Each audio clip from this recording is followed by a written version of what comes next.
السلام عليكم ورحمة الله وبركاته.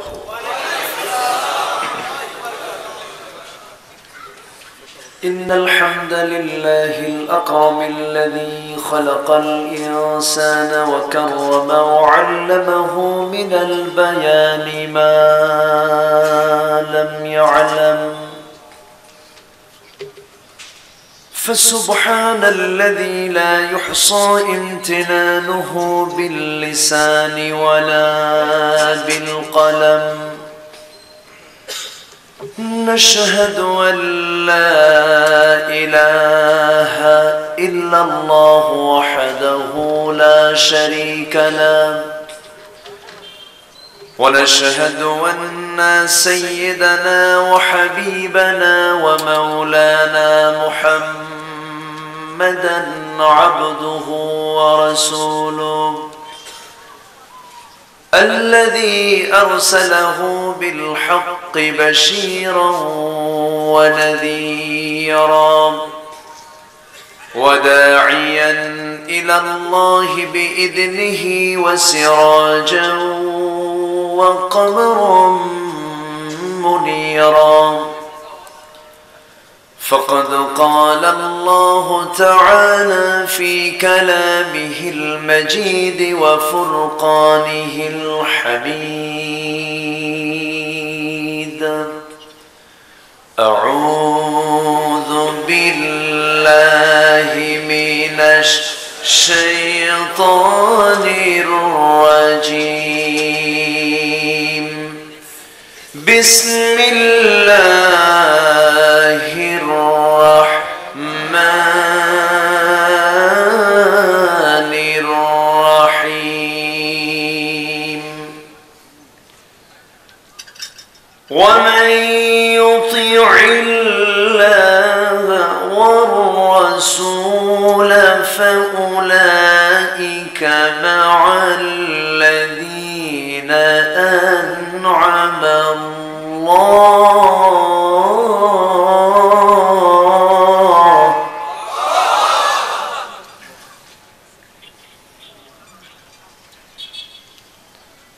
الذين أنعم الله عليهم من النبيين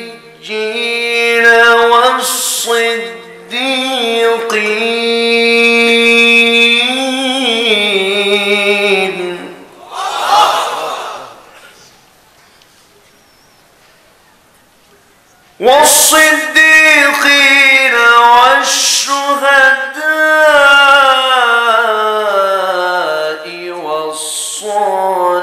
والصالحين وحسن أولئك رفيقا.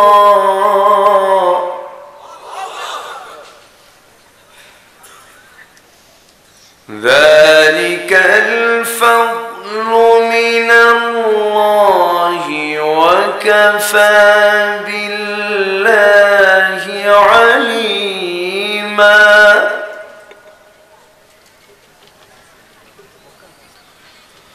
الله أكبر. بسم الله الرحمن الرحيم.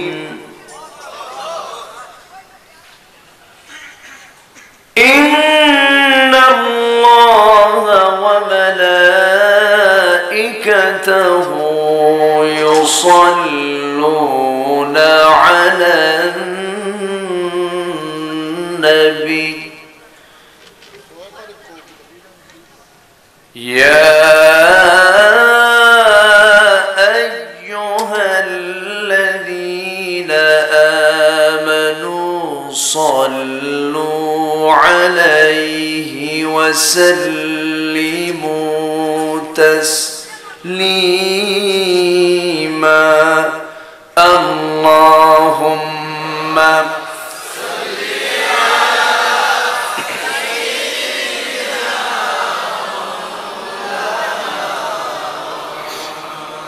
وعلى آل سيدنا.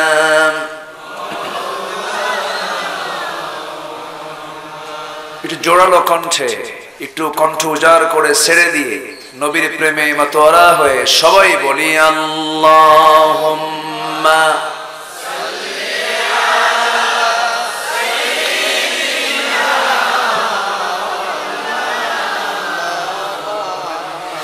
وعلى آل سيدنا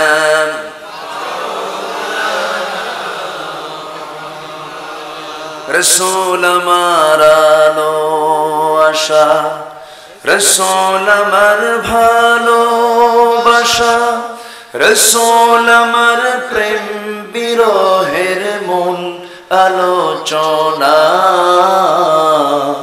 রসুল আমার কাজে কর্মে অনুপ্রেরণা আল্লাহুম্মা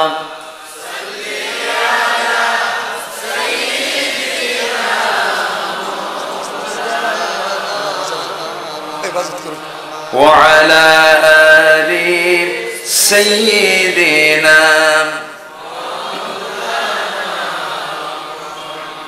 সবাই বলুন বালাগাল উলা বিকামালিহি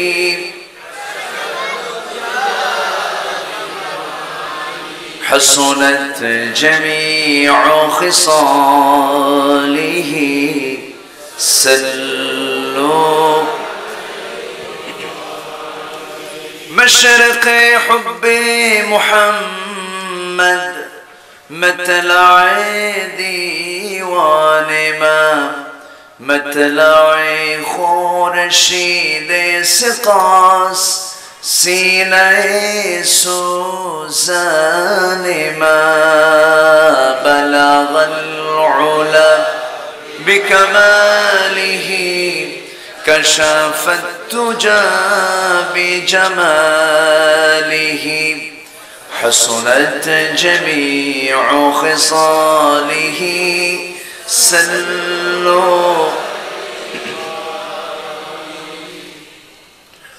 সিলেট অঞ্চলের মৌলভীবাজার জেলার কুলাউড়া উপজেলার মনসুর ইসলামী সমাজ কল্যাণ পরিষদ মাহফিল ইন্তেজামি কমিটি কর্তৃক আয়োজিত 15তম ঐতিহাসিক তাফসীরুল কোরআন মাহফিল 2020 মনসুর মুহাম্মাদিয়া ফজিল মাদ্রাসা সংলগ্ন তাফসীর ময়দান মাঠে অনুষ্ঠিত দুদিনব্যাপী বর্ণাঢ্য আয়োজনের সমাপনী দিবসের সম্মানিত সুযোগ্য সভাপতি জনাব সাতির মিয়া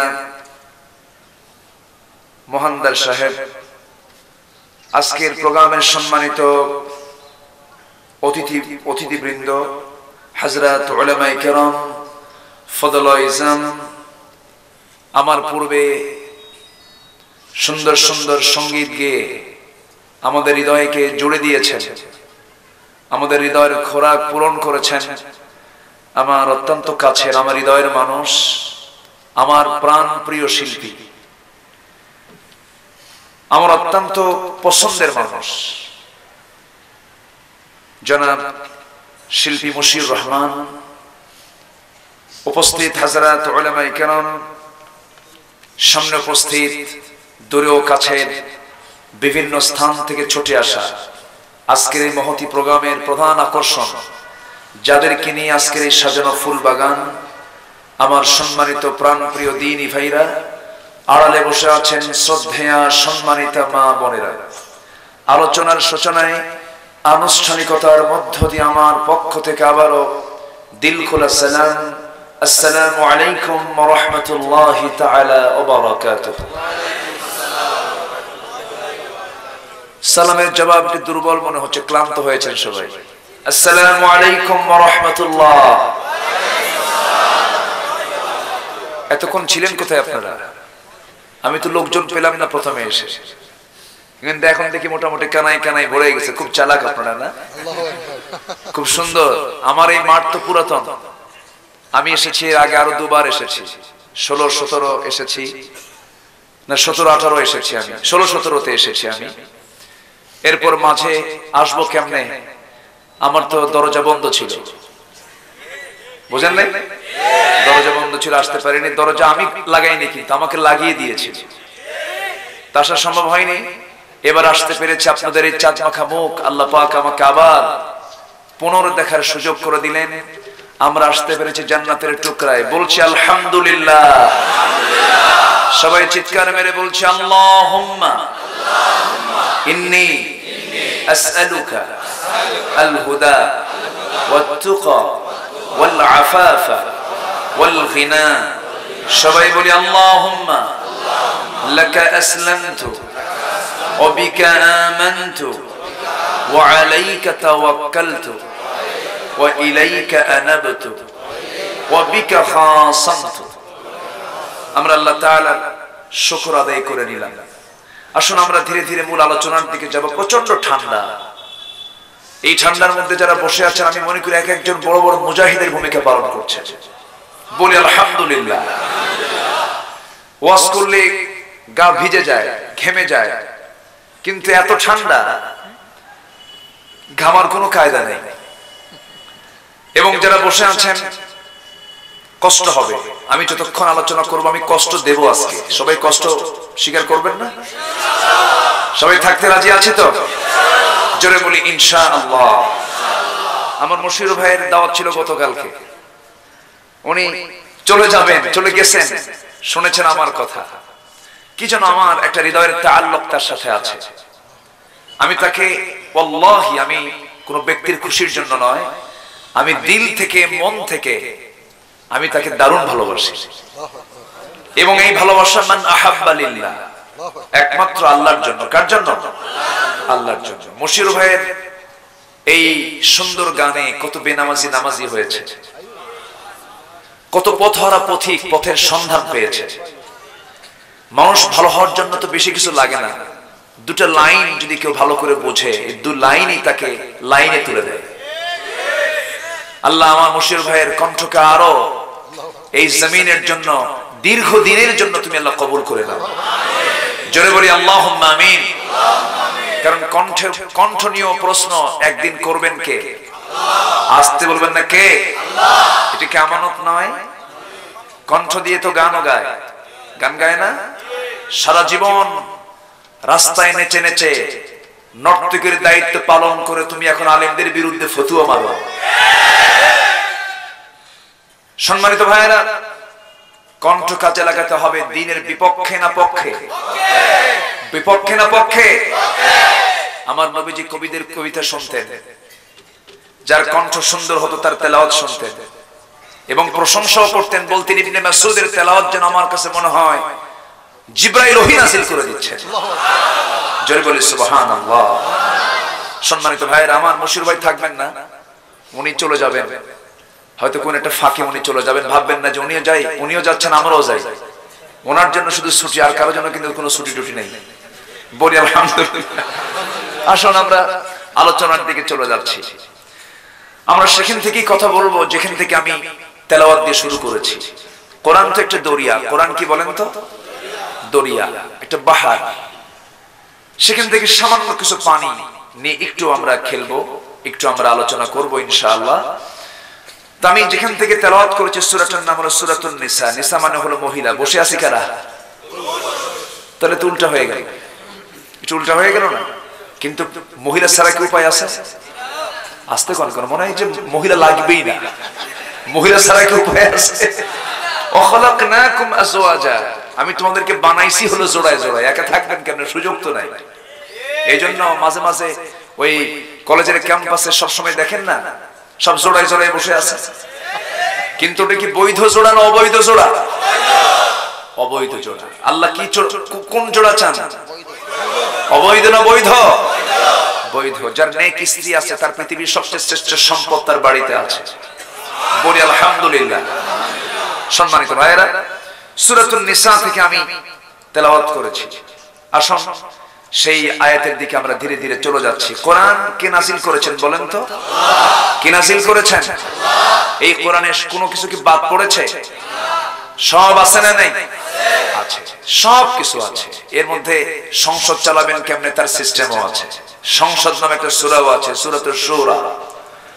আবার সংসদে যেতে হলে দল লাগবে, সে দলও আছে, সূরাতুল আহজাব, জোরে বলে সুবহানাল্লাহ। আবার একটা দেশের সরকারের সবচেয়ে মূল একটি পাওয়ারের জায়গা হলো সামরিক দিকটা। আল্লাহ পাক সামরিকের দিকেও, সেনানিবাসের দিকেও ইঙ্গিত করে আল্লাহ পাক এটা সূরা দিয়েছেন, সূরাতুল হাদিদ, মানে হলো লোহা। লোহা দিয়ে অস্ত্র বানায়। অস্ত্র থাকে কোথায় বলেন? ক্যান্টনমেন্টে। কোথায় থাকে? ক্যান্টনমেন্টে। আল্লাহ পাক ক্যান্টনমেন্টের তথ্য আল্লাহ পাকের মধ্যে দিয়েছেন। তাহলে সব যেহেতু আছে, সেই কিতাব ছাড়া বান্দার কি সফলতার আর কোন পথ আছে? আসতে বলবেন না, পথ আছে? আমার জন্য একটাই পথ খোলা, আমার আপনার জন্য ইহকালীন কল্যাণ, পরকালীন মুক্তি নিশ্চিত করার জন্য একটাই খোলা পথ। আমার আপনার দুনিয়াতে আসার পূর্বেই আল্লাহ সব প্ল্যান করে দিয়েছেন, সৃষ্টি করেছেন, পথ দেখিয়েছেন তিনি। রব্বুনাল্লাযী আ'তা কুল্লা শাইইন খালকাহু সুম্মা হাদা। সব তিনি সৃষ্টি করেছেন, আবার পথও তিনি দেখিয়ে দিয়েছেন। সেই পথে আমরা চলবো, যে পথ দেখিয়েছেন কে? আসতে বলবেন না, কে দেখিয়েছেন? সেই আল্লাহর পথেই চলতে হবে। সবার আগে আমাকে আল্লাহকে চিনতে হবে, সবার আগে আল্লাহর সঙ্গে আমার সম্পর্ক বাড়াতে হবে। দুনিয়ার সমস্ত সম্পর্ক হলো ক্ষণস্থায়ী, আর আল্লাহর সঙ্গে সম্পর্ক হলো, বলেন, আল্লাহর সঙ্গে সম্পর্ক হলো চিরস্থায়ী। দুনিয়ার সম্পর্ক ক্ষণকালের জন্য। সন্তানের আদর, সন্তানের স্নেহ একদিন হেরে যাবে, বইয়ের ভালোবাসা একদিন হেরে যাবে, সম্পদের টান একদিন হেরে যাবে, দুনিয়ার প্রতি আসক্তি একদিন হেরে যাবে। সব চাষর প্রেম হবে কার সাথে বলুন? যুয়্যিনা লিন-নাস হুব্বুশ শাহাওয়াতি মিনান নিসাই ওয়াল বানিনা ওয়াল কানাতিরিল মুকান্তারা মিনাল যাহাবি ওয়াল ফিদ্দাতি ওয়াল খাইলিল মুসাওওয়ামাতি ওয়াল আন'আমি ওয়াল হারথ যালিকা মাতাউল হায়াতিদ দুনিয়া ওয়াল্লাহু ইনদাহু হুসনুল মাআব। জোরে বলি আল্লাহু আকবার। মানুষের জন্য মোহগ্রস্ত করা হয়েছে 6টা জিনিসকে। কয়টা বলুন? 6টা জিনিসকে। 1 নাম্বার হলো নারী, নাম্বার 2 হলো সন্তান সন্ততি, ওয়াল কানাতিরিল মুকান্তারাতি, পঞ্জীভূত স্বর্ণ রৌপ্য চিহ্নিত শস্যাদি, এইরকম আকর্ষণ করেছেন কে?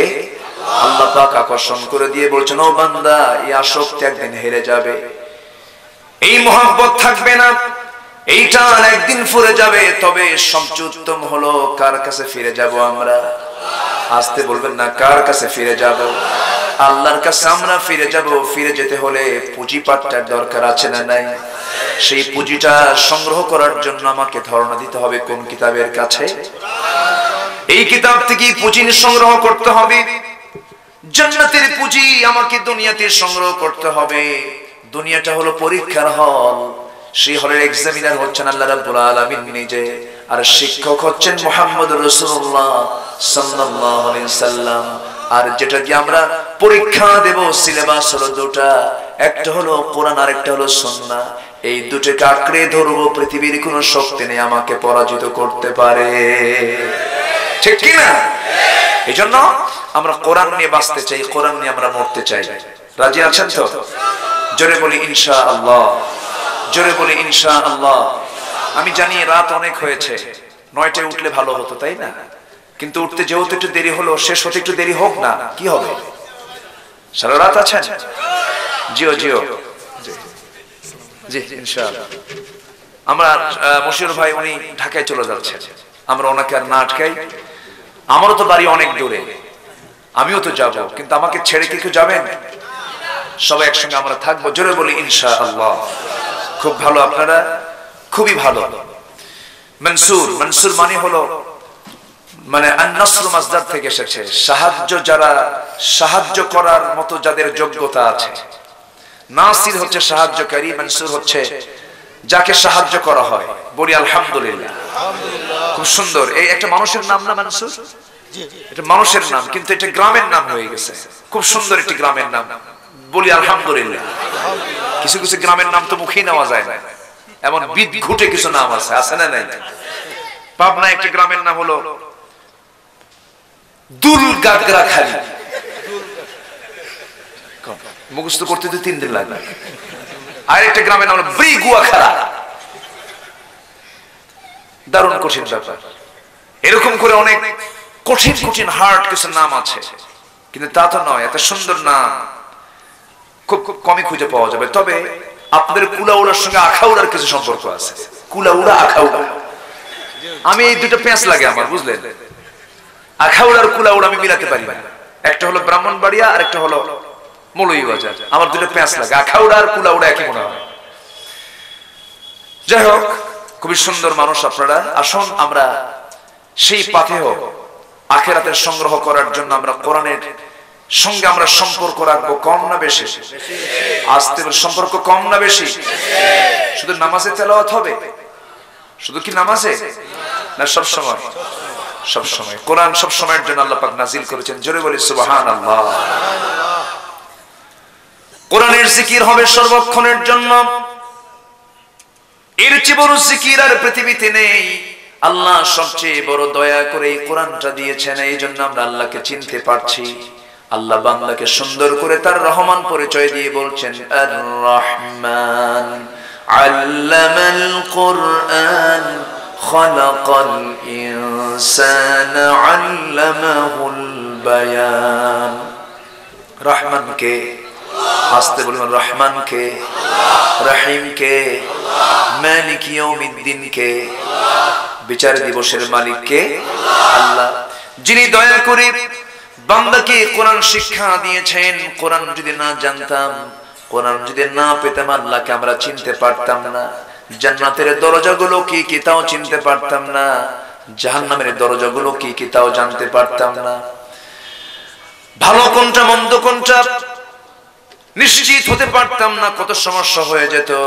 আল্লাহ বলছেন, বান্দারে দয়া করে আমি তোমাকে কোরআন দিলাম, কোরআনটা পড়ো, কোরআনটা বোঝার চেষ্টা করো। আল্লাহ বান্দাকে এক জায়গায় উৎসাহ বেশি দিয়ে বলছেন, আফালা ইয়াতাদাব্বারুনাল কুরআন আম আলা কুলুবিন আকফালুহা।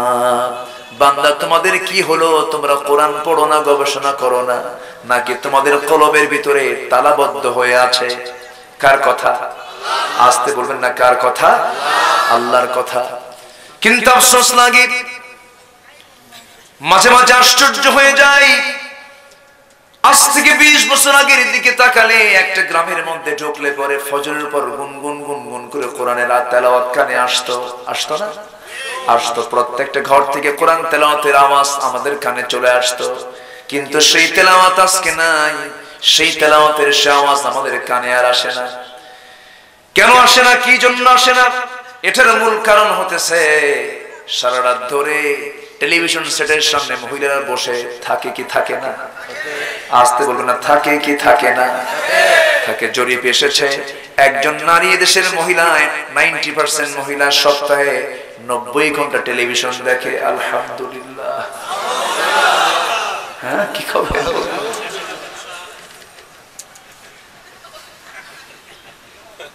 10 ঘন্টা যদি এই দিকেই চলে যায়, 12 ঘন্টা যদি এই দিকেই চলে যায়, তাহলে উনি ওনার কাজটা করবেন কখন? আমার বন্ধুগণ, প্রযুক্তির ব্যবহার ঠিক আছে, ভালো কথা, ভালো কিছু আপনি দেখেন, টাইম মেইনটেইন করুন। এই যে ফেসবুক, এই যে সামাজিক যোগাযোগগুলো আছে, সারাদিন কোনো কাম নাই, 5 মিনিট পর পর শুধু মোবাইলের স্ক্রিন এরকম করে খালি আছে না? এরকম আছে না?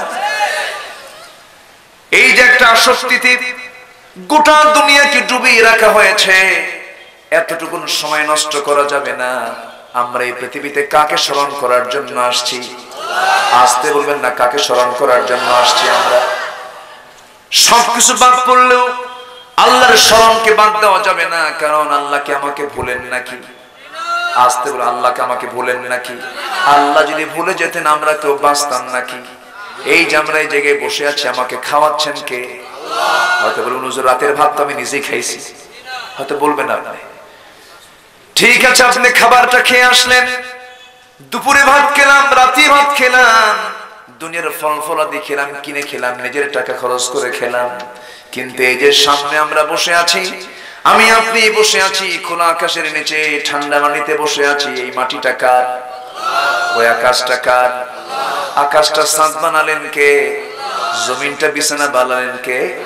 এবং নাকের মধ্যে অক্সিজেনটা ঢুকায় দিচ্ছেন কে? 5 মিনিট বন্ধ অক্সিজেন দেখি, বাঁচেন দেখি। বাঁচবো আমরা? আমরা তো বাঁচতে পারবো না। সৌদি আরবের এক বৃদ্ধ তার একটা জীবনী লিখতে নিয়ে, তার জীবনী লিখতে নিয়ে তিনি একটা স্ট্যাটাস দিয়েছেন, দেখতে পেলাম 80 বয়স, 80 বছর পার হয়ে গেছে সেই বৃদ্ধ লোকটার। হঠাৎ করে অসুস্থ হয়ে বিছানায়, সেখান থেকে হসপিটালের কর্তব্যরত ডাক্তার তাকে কৃত্রিম অক্সিজেন দিয়েছেন। 24 ঘন্টা পর হুঁশটা ফিরল, সুস্থ অবস্থায় তিনি হসপিটাল থেকে রিলিজ নিয়ে তিনি বের হয়ে আসতেছেন। এমন সময় তার হাতে ধরিয়ে দেওয়া হলো ফর্দি, মেডিকেলের যে খরচটা হয়েছে, হসপিটালের যে খরচটা হয়েছে, খরচের কাগজ তার হাতে দেওয়া হলো। সেই খরচের ভিতরে তালিকায় লেখা আছে অক্সিজেন বাবদ 24 ঘন্টার অক্সিজেন লাগেছে 1300 রিয়াল বিল করেছে, যা আমার দেশীয় টাকায় 27,000 টাকার মতো হয়ে যায়। এই বিলগুলো দেখতে স্যার বৃদ্ধ লোকের চোখে পানি টপ টপ করে পানি পড়তেছে, কাঁদতেছেন বুড়ো মানুষটা। ডাক্তার বলেন, ও বৃদ্ধ চাচা, কান্নার প্রয়োজন নাই, মনে হয় আপনার টাকার ঘাটতি আছে, আপনাকে অর্থ দিতে হবে না। বৃদ্ধ লোকটা বলে, ডাক্তার রে, আল্লাহর কসম করে বলি, টাকার জন্য কাঁদি না, আমি কাঁদতেছি এজন্য, মাত্র 24 ঘন্টার বিল যদি 27,000 টাকা হয়, 80 বছর ধরে আল্লাহ আমাকে 24 ঘন্টায় সারা জীবন আমাকে অক্সিজেন দিলেন, একটা পয়সা তো আমার আল্লাহকে দেওয়া লাগলো না। এটা জোরে বলি সুবহানাল্লাহ, জোরে বলি সুবহানাল্লাহ। আমার ভাইরা, আমরা আল্লাহকে ভুলে যেতে পারি, কিন্তু আল্লাহ আমাকে কখনো একটাবারের জন্য ভুলেন না। আল্লাহ কাফেরকেও খাওয়ান, মুনাফিককেও খাওয়ান। আল্লাহর ধৈর্য কত দেখেন। ডোনাল্ড ট্রাম্পকে খাওয়ান কে? থেরেসা মেকে খাওয়ান কে? দমোদর দাস নরেন্দ্র মোদীকে খাওয়ান কে? অং সান সু চি কে খাওয়ান? আসতে বলেন, কে খাওয়ান? আমার ভাইয়েরা, কিন্তু মাঝে মাঝে একটু টেস্ট করেন, মাঝে মাঝে একটু পরীক্ষার মধ্যে ফেলে দেন। চীনকে আল্লাহ খাওয়ান বটে, কিন্তু করোনাও দিলেন কে? রহমত। রহমত নাকি? করোনা রহমত? বোরকার বিরুদ্ধে তারা সিদ্ধান্ত নিয়েছিল,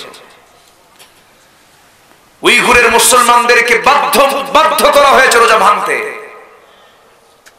চীনের 10 লক্ষ মুসলমানের উপরে যে অমানবিক নির্যাতন চালিয়েছিল, চালিয়ে যাচ্ছে তারা। বোরকা পরিহিতা চায়না মহিলাদের মুখের নেকাব টেনে ছেড়েছে। আল্লাহ বলছেন, এমন করোনা দিলাম, তুই এখন বাধ্য হয়ে নাক ঢাক। ঠিক কিনা? আল্লাহর আইন না মানলে গজব আসে না? নাই? আমার দেশে মাঝে মাঝে আসে না? আইলা, সিডর, নারগিস, বুলবুল, ফল আসে না? নাই? এগুলো কেন আসে, কি জন্য আসে, এটা তো আমরা বুঝতে চাই না। সবকিছুর মূল কারণ হলো আমরা ভুলে গিয়েছি কাকে? আমরা কারো আনুগত্য করতে চাই না, আমরা আনুগত্য করব কার? আসতে বলবেন না কার?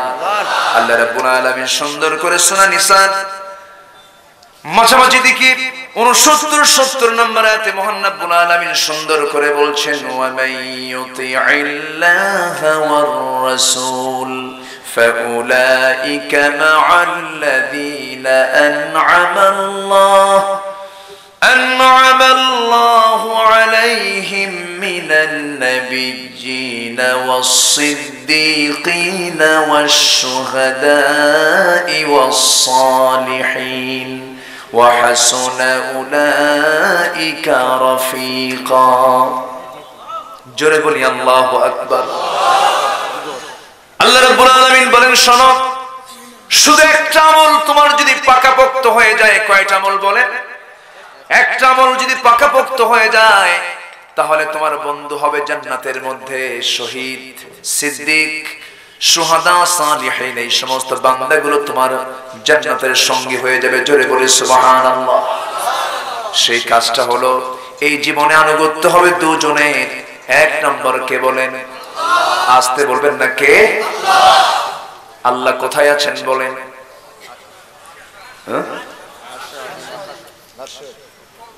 আপনাদের কি কষ্ট হচ্ছে নাকি? কষ্ট দিচ্ছি না তো? কেউ উঠবেন না দয়া করে। অনেক রাত হয়েছে আমি জানি, কষ্ট একটু হবে, কিন্তু আপনি উঠবেন না, কারণ এখানে বসে আছি আমরা কার মহব্বতে বলেন তো? সওয়াব আছে না নাই? আমার ভাইরা, এই পৃথিবীতে বান্দার দায়িত্ব হলো আল্লাহর দাসত্বকে মেনে, আল্লাহর প্রভুত্বকে মেনে নেওয়া, আল্লাহর রাজত্বকে মেনে নেওয়া, আল্লাহর ক্ষমতাকে মেনে নেওয়া। আপনি একজন লেবার ঠিক করেছেন, আপনি 1 বিঘা জমিন পুকুর বানাবেন, তাকে বললেন তুমি এই জমিনটা পুকুর বানিয়ে দাও।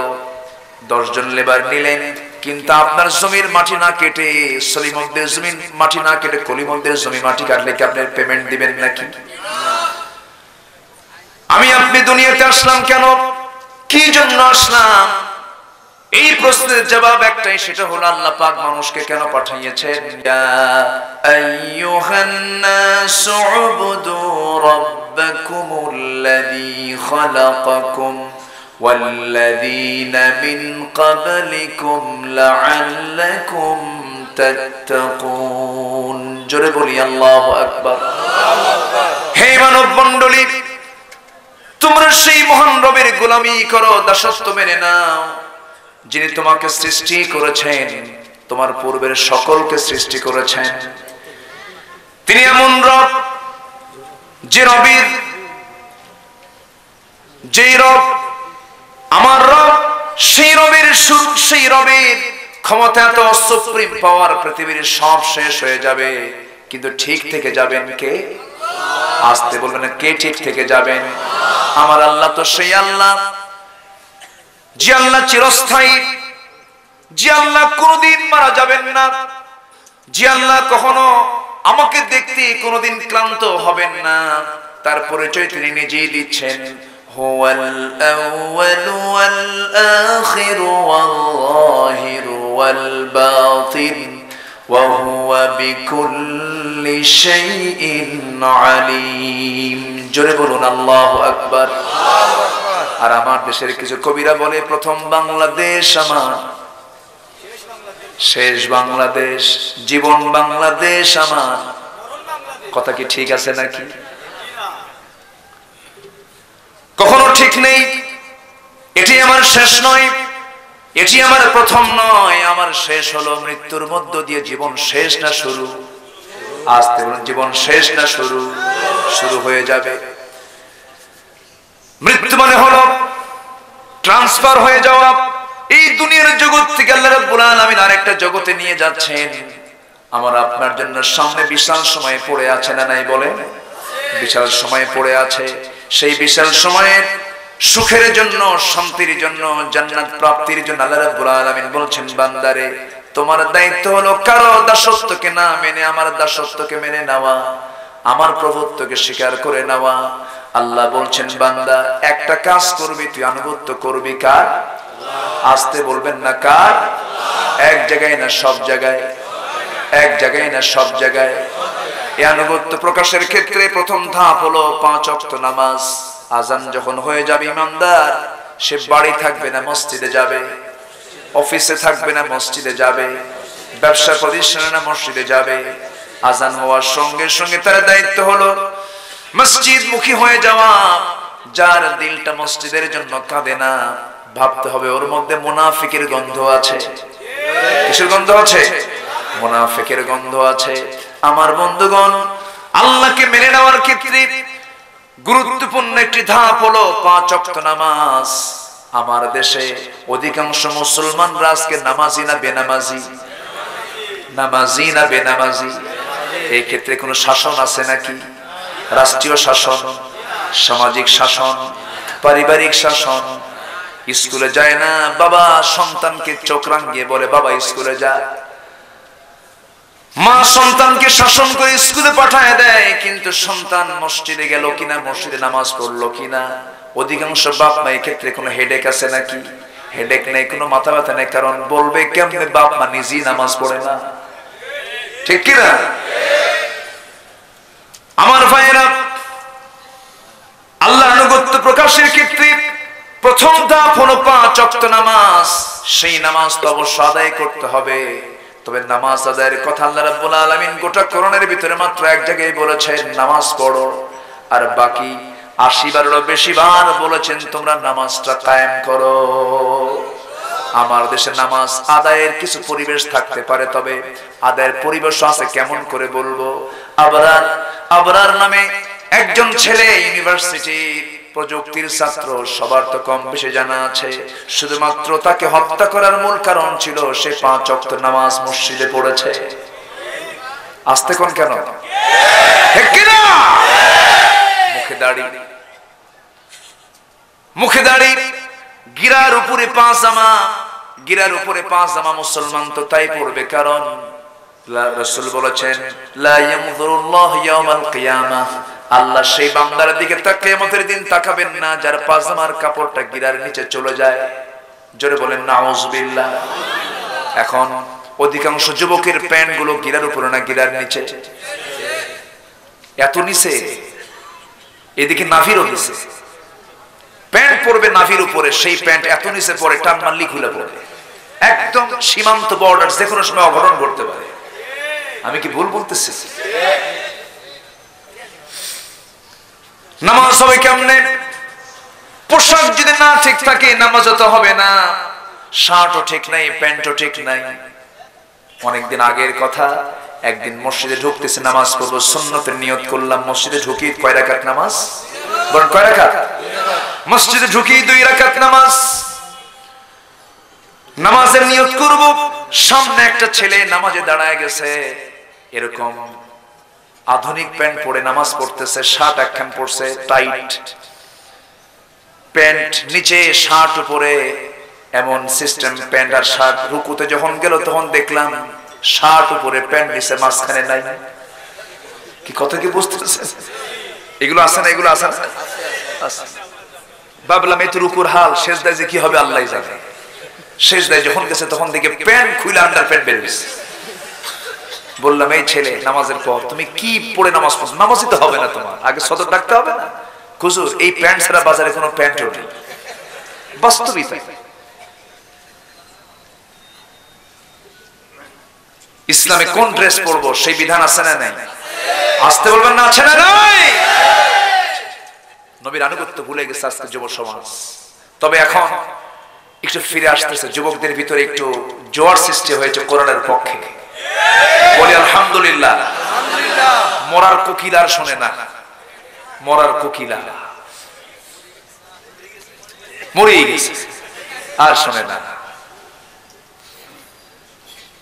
উচিত ছিল তাফসীর মাহফিলগুলোকে সহায়তা করা, গভর্নমেন্ট থেকে এটাকে আরো পিছন থেকে আরো সামনের দিকে এগিয়ে দেওয়ার জন্য উৎসাহ দেওয়া, ঠিক কি না?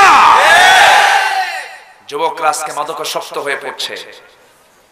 মাদকের করাল গ্রাস থেকে বাঁচার জন্য কোরআনের শিক্ষার বিকল্প নেই। এই জাতিকে ভালো করার জন্য কোরআন দরকার। অথচ কোরআনের শিক্ষা তাফসীর মাহফিলগুলোতে হয়, আর পার্লামেন্টে দাঁড়িয়ে বলে, পার্লামেন্টে বুক উঁচু করে বলে, যাদের জীবনের ব্যাকগ্রাউন্ড হচ্ছে সারা জীবন নাচানাচি আর গান গাওয়া। যে বন্ধু ইউসুফ ভাই আমি জলে খারে থুইয়া কেমন করিয়া ছুটতে যায় ফাইটতে যায়, আগে মর তোর ফাটানি বাজাবে আল্লাহ, ঠিক কি না?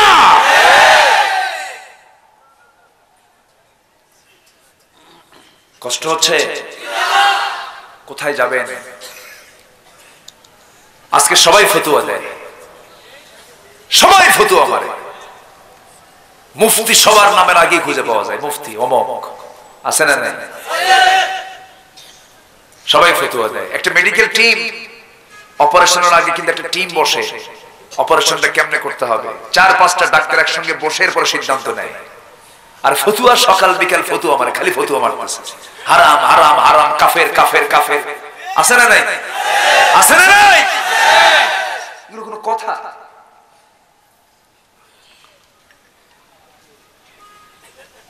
কি কথা বুঝে নেন, বুঝে নেন, বুঝতেছেন আমার কথাগুলো? বুঝতেছেন তো? কি বলি, খুব মুশকিল। আমারও সেদিন কে যেন কি কইছে, বুঝলেন?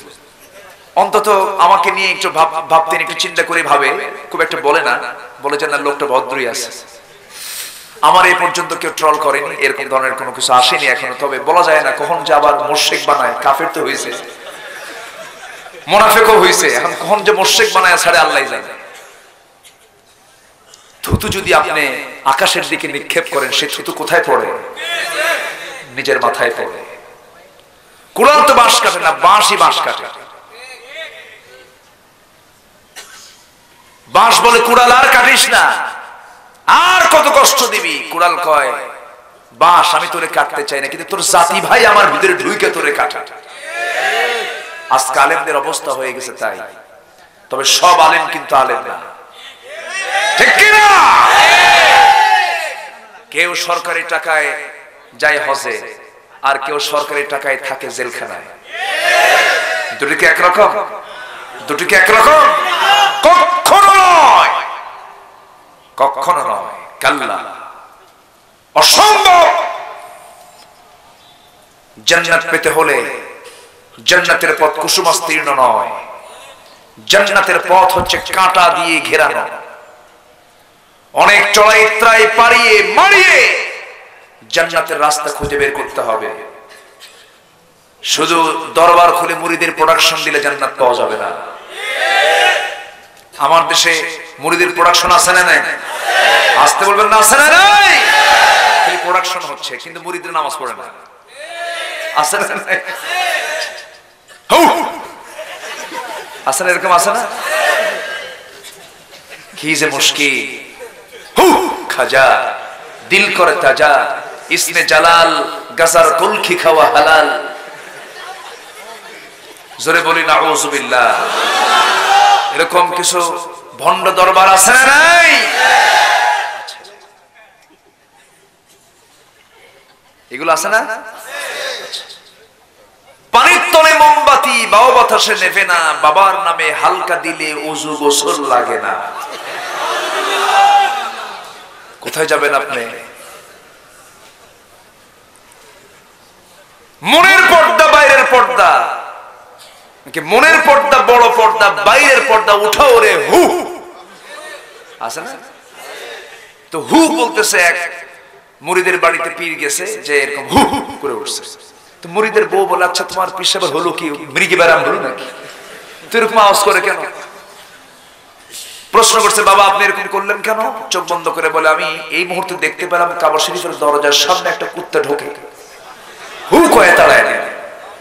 মুরিদের বউ চিন্তা করে যে এত দূরের কুত্তা, সে এখান থেকে খেদায় তাড়ায়, দেখি তো আজকে দেখি তো ওর কারামত কি। খাওয়ার সময় হয়ে গেছে, প্লেটে খাবার দিয়েছে, তরকারির বাটি ভিন্ন না করে সব তরকারি প্লেটের তলে দিয়ে উপরে দিছে ভাত, ভাত দিয়ে ঢাকায়া খাবার দিয়েছে। 5 মিনিট 10 মিনিট 15 মিনিট আধা ঘন্টা চলে যায়, সে তরকারির অপেক্ষায় আছে। বলতেছে, তোমার বউ তো চরম বেয়াদব, আমি কতক্ষণ ধরে ভাত দিয়ে বসে থাকবো, এই পর্যন্ত তরকারির খবর নেই। ভেতর থেকে এখন জবাব দিচ্ছে, বাবা তুমি তো 6000 দূরের মাইল কুত্তা খেদাও এখান থেকে হু কয়া, আর ভাতের তলে তরকারি আছে এই খবর তোমার কাছে নাই? গায়েবের মালিক কেউ না, এগুলো জুতা পেটা করা দরকার। কিচ্ছু নাই এগুলো। অনেকে যায় পাগল, যায় বলে বাবা বাচ্চা হয় না, একটু কিছু করো তো, এটা ফয়সালা করো তো, চোখ বন্ধ করে থাকে। ঢাকাতে একটা আছে, এত বড় পেট আছে না? একটা আছে না? এত বড় পেট, 10 মাস পেট, বিশ্ব আশেক না, বিশ্ব বুড়াও, এত বড় পেট, চুপ করে থাকে। বাবা একটু কথা বলো, আমার কি বাচ্চা কাচ্চা হবে? অনেকক্ষণ পর যা, কি কথা কি বুঝতেছে? মানে ভাব সব দিকে বোঝাচ্ছে যে আমি একখান কিচ্ছু না, 1.5 হাত লাঠি দিয়ে পিটায় সোজা করা দরকার, ঠিক না? এদের ধারে পাশে যাওয়া যাবে না। কেউ আমার উপকার করবে না, কে ছাড়া? আসতে বলবেন না, কে ছাড়া? আল্লাহ ছাড়া। আল্লাহ যদি কারো কল্যাণ চান, পৃথিবীর কেউ ক্ষতি করতে পারবে না। আর আল্লাহ যদি কারো ক্ষতি চান, পৃথিবীর কেউ তাকে রক্ষা করতে পারবে না। অতএব সব ক্ষেত্রে আমরা আনুগত্য করব কার? কারো কাছে চাবো না, চাইবো কার কাছে? আল্লাহর কাছে। মানুষ মানুষের কোনো কিছু করতে পারে না, মানুষের কাছে মানুষ চাইতে পারে না। মানুষ চাবে আল্লাহর কাছে। আল্লাহর দায়িত্ব হলো বান্দাকে দিয়ে দেওয়া, বান্দার দায়িত্ব হলো আল্লাহর কাছে চেয়ে নেওয়া।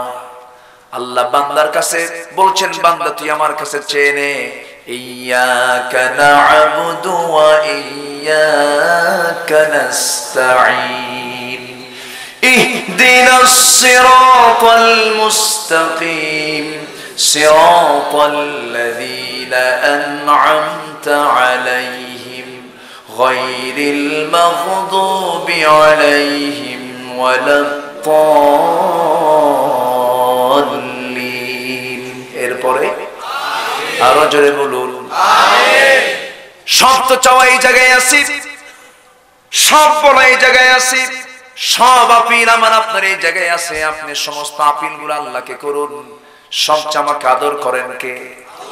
সবচেয়ে ভালোবাসেন কে? আমার বন্ধুগণ, যে সন্তানটা বেশি দুষ্ট, সে সন্তানকে বাপ মা বেশি মহব্বত করে, ঠিক কিনা বলে? যেটা খুব ভদ্র, খুব ভালো, দেখবেন বাপ মা তার দিকে বেশি তাকান লাগে না, ওইদিকে খেয়ালি নাই। কিন্তু যেটা দুষ্ট, বারবার আল্লাহ ওই দুষ্টরে ভালো করে দে, ঠিক কিনা? ওই দুষ্ট সন্তান যখন মার কাছে সে বলে, মা ভুল করেছি, মাফ করে দিও, মা কিন্তু দারুণ খুশি হয়ে যায়, বাপ কিন্তু দারুণ খুশি হয়ে যায়। যেগুলো বান্দা দুষ্ট বান্দা, ওই দুষ্ট বান্দা যখন ভালো হওয়ার জন্য যখন চোখের পানি ফেলে বলে আল্লাহ দুষ্টমি করেছে আর করব না, আল্লাহ সঙ্গে সঙ্গে বলেন, ও দুষ্ট বান্দা আমি তোকে বেশি মহব্বত করে মাফ করে দিলাম, যা। জোরে বলে সুবহানাল্লাহ। গুনাহ তো সবার জীবনে আছে, গুনাহ কার জীবনে নাই? গুনাহ তো সবার জীবনে আছে। গুনাহ না থাকলে চোখে পানি আসবে কেমনে ভাই? গুনাহ তো থাকতেই হবে, থাকবেই গুনাহ। তবে ইচ্ছা করে কোনো গুনাহ বান্দা করা যাবে না। হঠাৎ করে কোনো গুনাহ হয়ে গেল, সঙ্গে সঙ্গে মাফ চেয়ে নেব আল্লাহর কাছে। মাফ চেয়ে নেওয়ার সবচেয়ে শ্রেষ্ঠ জায়গা হলো সেজদা। শ্রেষ্ঠ জায়গা কি? সেজদা। বান্দা যখন সেজদায় চলে যায়, আল্লাহ বান্দার সমস্ত ভুলগুলো ভুলে যান, সমস্ত ভুলগুলো ভুলে যান। আল্লাহ বান্দাকে মাফ করা দিতে চান, কিন্তু বান্দা তো মাফ চাইতে চায় না, বান্দা তো মাফ চাইতে ব্যর্থ হয়ে যায়। আল্লাহ বলছেন, বান্দা তুই আমার দিকে 1 হাত আগাবি, আমি তোর দিকে 10 হাত আগাবো। বান্দা তুই আমার দিকে হেঁটে হেঁটে আসবি, আমি তোর দিকে দৌড়ে দৌড়ে যাব। আমার ভাইরা, সেই জন্য আমরা জীবনের সকল জায়গায় আমরা আনুগত্য করে নেব কার? আসতে বলবেন না, কার? আনুগত্য আর ভালোবাসার মধ্যে কিছু তফাৎ আছে। ভালোবাসা এক জিনিস, আনুগত্য আরেক জিনিস। ভালোবাসা যেতে পারে, কিন্তু আনুগত্য কিন্তু একটা আলাদা বিষয়। ভালোবাসা দিয়ে কিন্তু জান্নাত পাওয়া যাবে না, শর্ত আনুগত্য থাকতে হবে সবার আগে। আমার বন্ধুগণ, আমার রাসূলকে চরম ভালোবাসতেন আবু তালেব। আবু তালেবের নাম শুনছেন তো? মুমিন না কাফের? মুমিন না কাফের? কাফের। রাসূলকে তিনি দারুণ ভালোবেসেছেন। আমার নবীজির জন্মের পূর্বেই বাবা দুনিয়া থেকে বিদায় নিয়েছেন। জন্মের 5 বছর পরে মা বিদায় নিয়েছেন। জন্মের 8 বছর পরে দাদা বিদায় নিয়েছেন। ওই 8 বছর থেকে শুরু করে নিয়ে নবীজির নবুয়তের জিন্দেগি, খাদিজার সঙ্গে বিবাহ শাদী সহ নবুয়তের 7ম 8ম বছর পর্যন্ত আমার নবীর ডানে বামে সামনে পিছনে থেকে পাহাড়ের সব সময়ের জন্য আমার নবীজির পাশে দাঁড়িয়ে পাহারার দায়িত্ব পালন করেছেন যে লোকটা আবু তালেব। সারা জীবন এত ভালোবাসা দেওয়ার পর আবু তালেব জান্নাতি না জাহান্নামী? আসতে বলবেন, জান্নাতি না জাহান্নামী? ভালোবাসা ছিল কিন্তু আনুগত্য ছিল না। আনুগত্যের অভাবে আবু তালেবের জাহান্নাম আল্লাহ পাক সিলেকশন করে দিয়েছেন, কারণ ইমানদার ছাড়া নট এলাও জান্নাত হবে না। ইমানদার হতে হবে, ইমানদার হলে পরে আল্লাহ পাক তাকে জান্নাত দিয়ে দিবেন। আমার নবী তাকে জোর করে কোনোদিন কোনো কিছু বলেন নাই। আমার নবী তাকে বলেন নাই চাচা আপনাকে ইসলাম কবুল করতেই হবে, কারণ দিন গ্রহণে কোনো জোর জবরদস্তি করা যাবে না। এই যে আমার দেশে অনেক অন্য ধর্মের মানুষ ইসলাম কবুল করছে, আমরা কি জোর আরোপ করি নাকি? আমরা কি প্রেসার ক্রিয়েট করি নাকি? কিন্তু এই যে ইসলাম কবুল করে এটাও নাকি ওদের জ্বালা। আসতে কোন কেন জোরে বলি ঠিক কিনা? কিন্তু ওই খ্রিস্টান মিশনারি, হিন্দু বৌদ্ধ খ্রিস্টান ঐক্য পরিষদ, এই বড় বড় পরিষদগুলো তাদের ধর্মের কাজগুলো চালিয়ে যাবে, খ্রিস্টান মিশনারি কাজগুলো চালিয়ে যাবে। আমার দেশে বহু মুসলমান খ্রিস্টান হওয়া আছে না নাই বলেন? আসতে বলবেন না আছে না নাই? মুসলমান খ্রিস্টান হবে কোনো আপত্তি নেই, মুসলমান অন্য কোন ধর্মে চলে যাবে আপত্তি নেই, কিন্তু অন্য ধর্মের মানুষ মুসলমান হলেই বলা হয় ধর্মান্তরিত করা, জোরপূর্বক কোন প্রেসার ক্রিয়েট করা। সেই চাপগুলো আলেমদের পিঠে দিচ্ছ, আলেমদের বদদোয়া নিও না, গজব নাজিল হবে। আলেমদের বদদোয়া নিও না। এই দুনিয়াতে আম্বিয়া কিরাম দুনিয়া থেকে বিদায় নিয়েছেন, আমার নবী স্পষ্ট বলে দিয়েছেন আল উলামা ওয়ারাসাতুল আম্বিয়া, একজন হক্কানি আলেম তারা হচ্ছেন নবীর ওয়ারিস। জোরে বলেন সুবহানাল্লাহ, জোরে বলেন সুবহানাল্লাহ। আমার ভাইরা, আলেমদের বদদোয়া নেওয়া যাবে না, আলেমদের সঙ্গে সুন্দর আচরণ করতে হবে, তবে সে আলেম হতে হবে বেহক না হক, বেহক না হক, হক আলেম হতে হবে। আমার ভাইরা, আমার নবী যে প্রেসার ক্রিয়েট করেন নাই, জোরপূর্বক কখনো বলেন নাই চাচা আপনাকে ইসলাম কবুল করতেই হবে। কিন্তু আবু তালেবের এমন একটা সময় চলে এলো, মুমূর্ষু অবস্থা, দুনিয়া থেকে যখন তখন তিনি বিদায় নিবেন। আমার নবী টের পেলেন, নবীজি তার শিয়র আস্তে করে বসে বলছেন চাচা আমার মন বলছে আপনি মনে হয় বাঁচবেন না, আপনি মনে হয় দুনিয়া থেকে বিদায় হবেন। চাচা আমি আপনাকে জোর করে কোনোদিন কোনো কিছু বলি নাই, আপনি আমাকে ভালোবাসা দিয়েছেন, কিন্তু আমি আপনাকে আজকে একটু করজোরে মিনতি জানাই, আমি জানলার নবী আপনার কি বিশ্বাস হয় নাকি? হ্যাঁ বিশ্বাস হয়। আল্লাহ যা আছেন বিশ্বাস হয় নাকি? হ্যাঁ বিশ্বাস হয়। ও চাচা একটাবারের জন্য আপনি কালিমার ঘোষণা দিয়ে দেন। আবু তালেব বলছে মুহাম্মদ আমার দুটো ছেলে তোমার হাতে দিয়ে দিয়েছি, জাফর তো ইসলাম কবুল করছেই, আলী তো ইসলাম কবুল করে নিয়েছে। রাসূল বললেন চাচা জাফর যাবে জাফরের কবরে, আলী যাবে আলীর কবরে, আমি যাব আমার কবরে, আপনি যাবেন আপনার কবরে।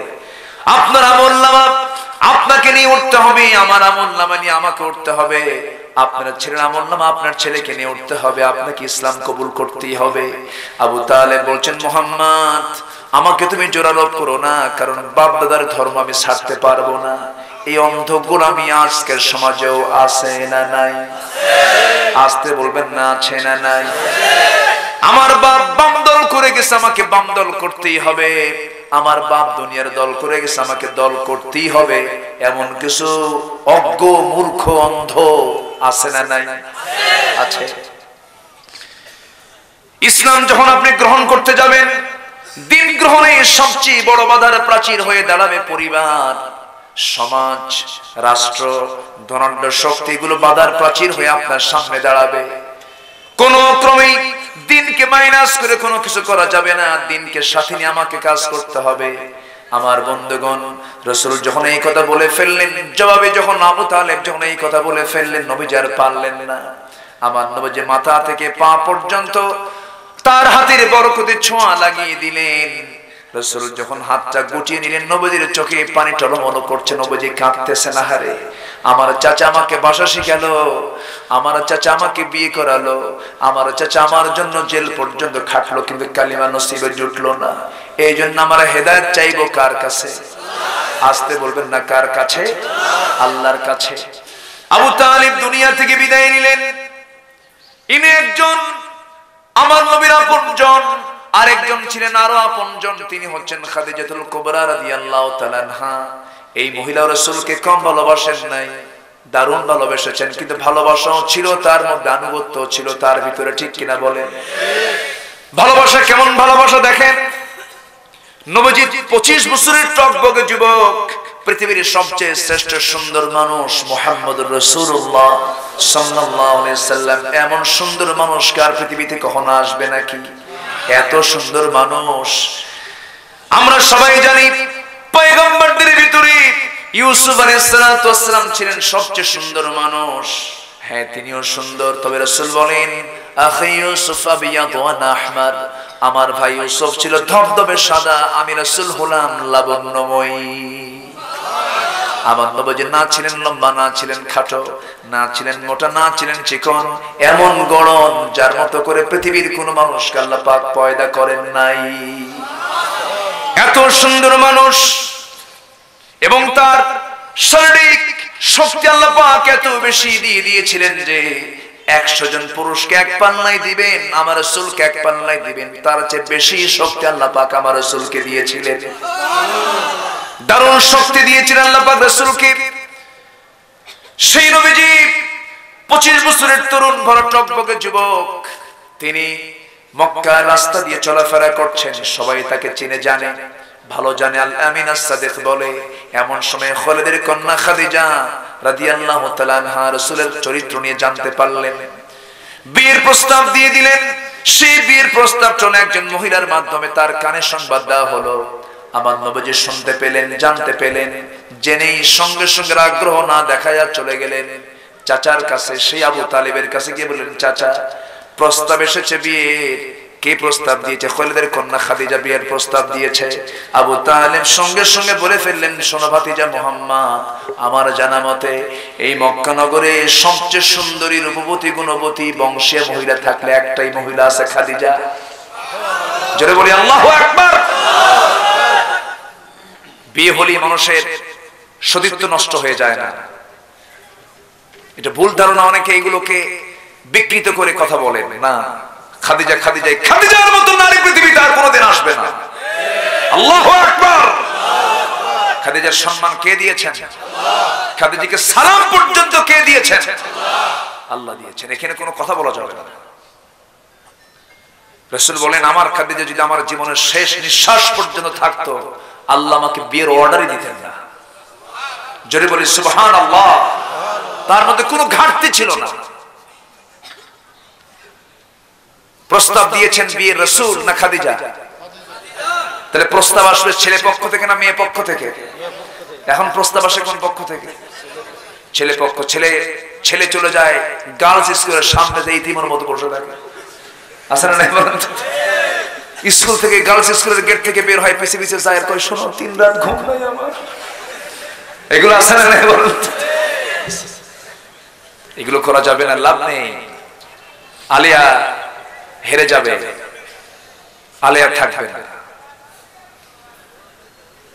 সব একদিন হেরে যাবে, কেউ রবে না। এই জন্য সবার আগে আমি আনুগত্য করব কার? প্রেম হবে কার সাথে? প্রেমের খেলা খেলবো আমরা কার সাথে? আল্লাহর সাথে। খাদিজা যখন প্রস্তাবটা দিয়ে দিয়েছেন, নবীজি চাচার কাছে আপিল করলেন, চাচা রাজি হয়ে গেলেন, বিয়েটা সম্পূর্ণ হলো। সেই সময় গোটা মক্কা নগরীর ভিতরে সবচেয়ে ধনী মানুষকে বলেন কে? সবচেয়ে ধনী তিনি ছিলেন, এক্সপোর্টার ইম্পোর্টার ছিলেন, বড় বড় বিজনেস তিনি করেছেন, প্রচুর টাকার তিনি মালিক ছিলেন। যখন বিয়েটা হয়ে গেল, নবীজির সবকিছু ঠিকঠাক ছিল, কিন্তু তার অর্থনৈতিক সমস্যাটা ছিল একটু বেশি পরিমাণ ছিল সমস্যা। মক্কার সমস্ত ধনকুবের ধনীরা খাদিজাকে লক্ষ্য করে বলছে, খাদিজা তুমি কেমন করলে? এমন একজন যুবক তুমি পছন্দ করলে যে যুবকের টাকা নাই, পয়সা নেই, গরিব মানুষ। খাদিজার মাইন্ডে লেগে গেল। খাদিজা সবাইকে ডাক দিয়ে বলছেন, ও মক্কার ধনকুবের লোকেরা, তোমরা আমার সামনে আসো। সবাইকে সামনে নিয়ে বসালেন। বসে তিনি বলেন, আমার স্বামী সম্পর্কে তোমাদেরকে আমি কিছু প্রশ্ন করব। কি প্রশ্ন বলো? নাম্বার 1 প্রশ্ন হলো, তোমরা বলো তো আমার স্বামীর চরিত্রটা কেমন? আমার স্বামীর চারিত্রিক দিকটা কেমন? সঙ্গে সঙ্গে সবাই বলে ফেললো, আমাদের জানা মতে এই মক্কা নগরে সবচাইতে চরিত্রবান যুবক যদি একটাই থেকে থাকে, সেটা হলো মুহাম্মদ বিন আব্দুল্লাহ। জোরে বলেন সুবহানাল্লাহ।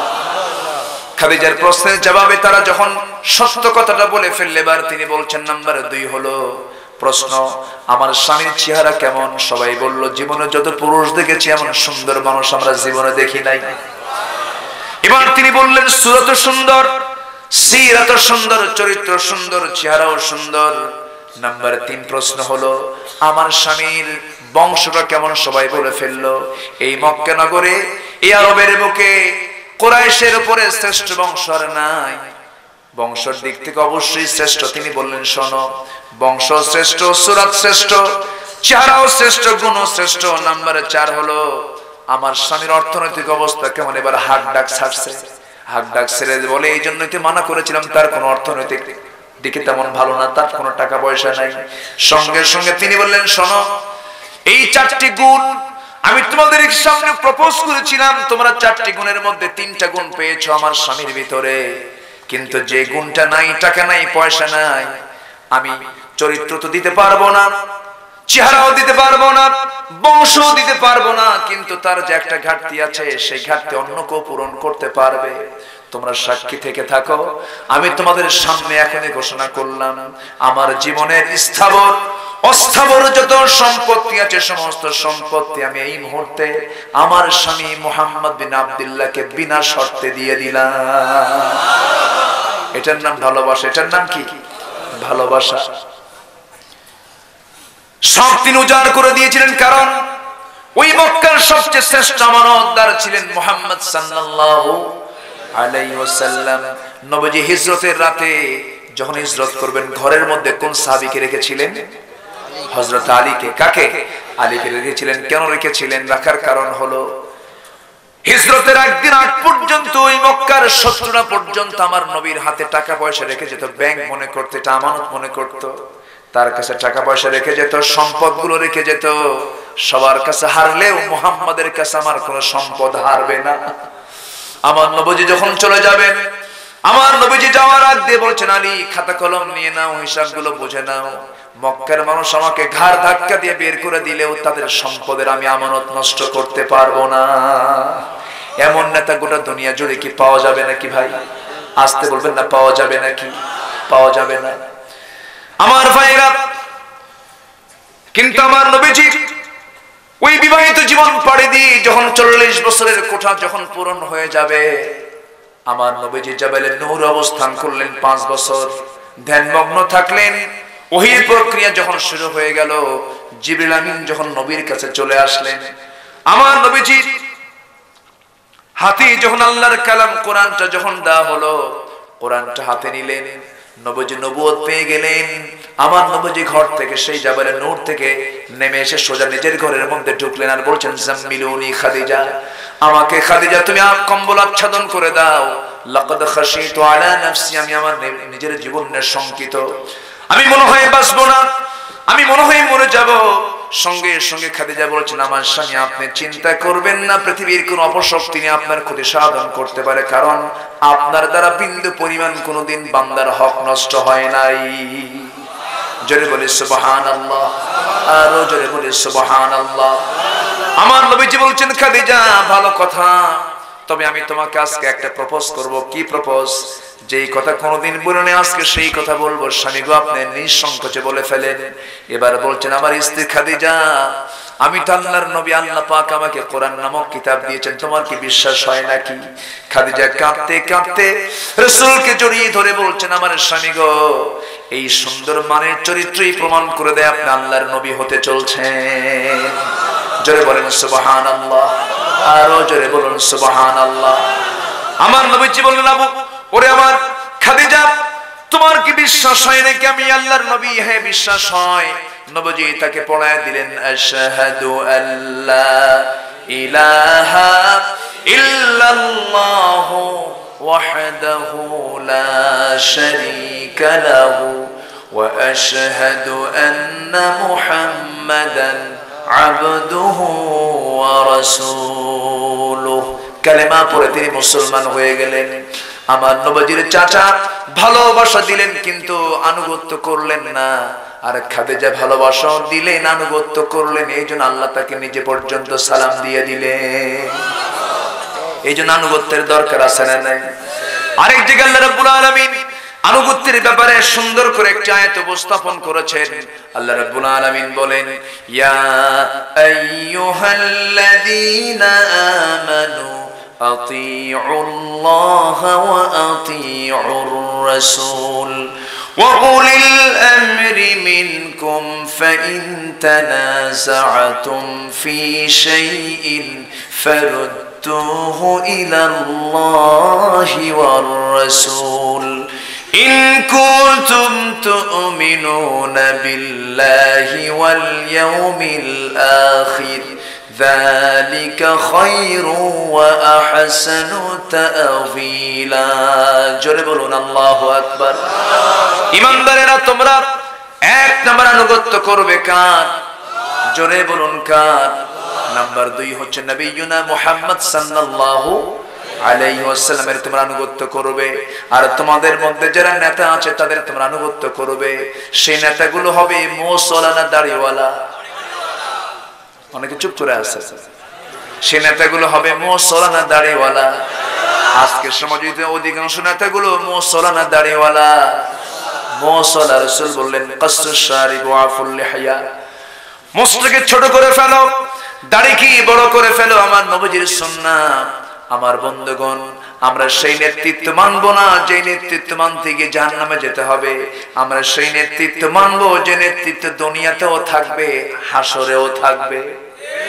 ঠিক কি না? নবীর নেতৃত্ব মানতে হবে। সব নেতা তো দেখলাম, নেতা দেখা শেষ, আমরা আর নেতা দেখতে চাই না। এক নেতার দিকে ফিরে যাব যে নেতৃত্ব সূর্য উদয় আর অস্ত যতদিন হবে সেই নবীর নেতৃত্ব ততদিন পর্যন্ত থেকে যাবে। জোরে বলি আল্লাহু আকবার। তিনি হচ্ছেন মুহাম্মদুর রাসূলুল্লাহ। মুহাম্মদুর রাসূলুল্লাহ কি আমাদের আদর্শ তিনি। আল্লাহু আকবার। যার চারিত্রিক সনদ পৃথিবীর কেউ দেয়নি। চারিত্রিক সনদ দিয়েছেন কে? আসতে বলবেন না কে? সে রাসূলকে নিয়েও আমার দেশে কত কত জঘন্য মন্তব্য আমাদের কানে আসলো, আমরা দেখতে পেলাম, শুনতে পেলাম। মন্ত্রীকে গালি দিলে পরে মামলা হয়, সাজা হয়। রাসূলকে গালি দিলে চুপ করে বসে থাকে। আছে না নাই? আছে না নাই?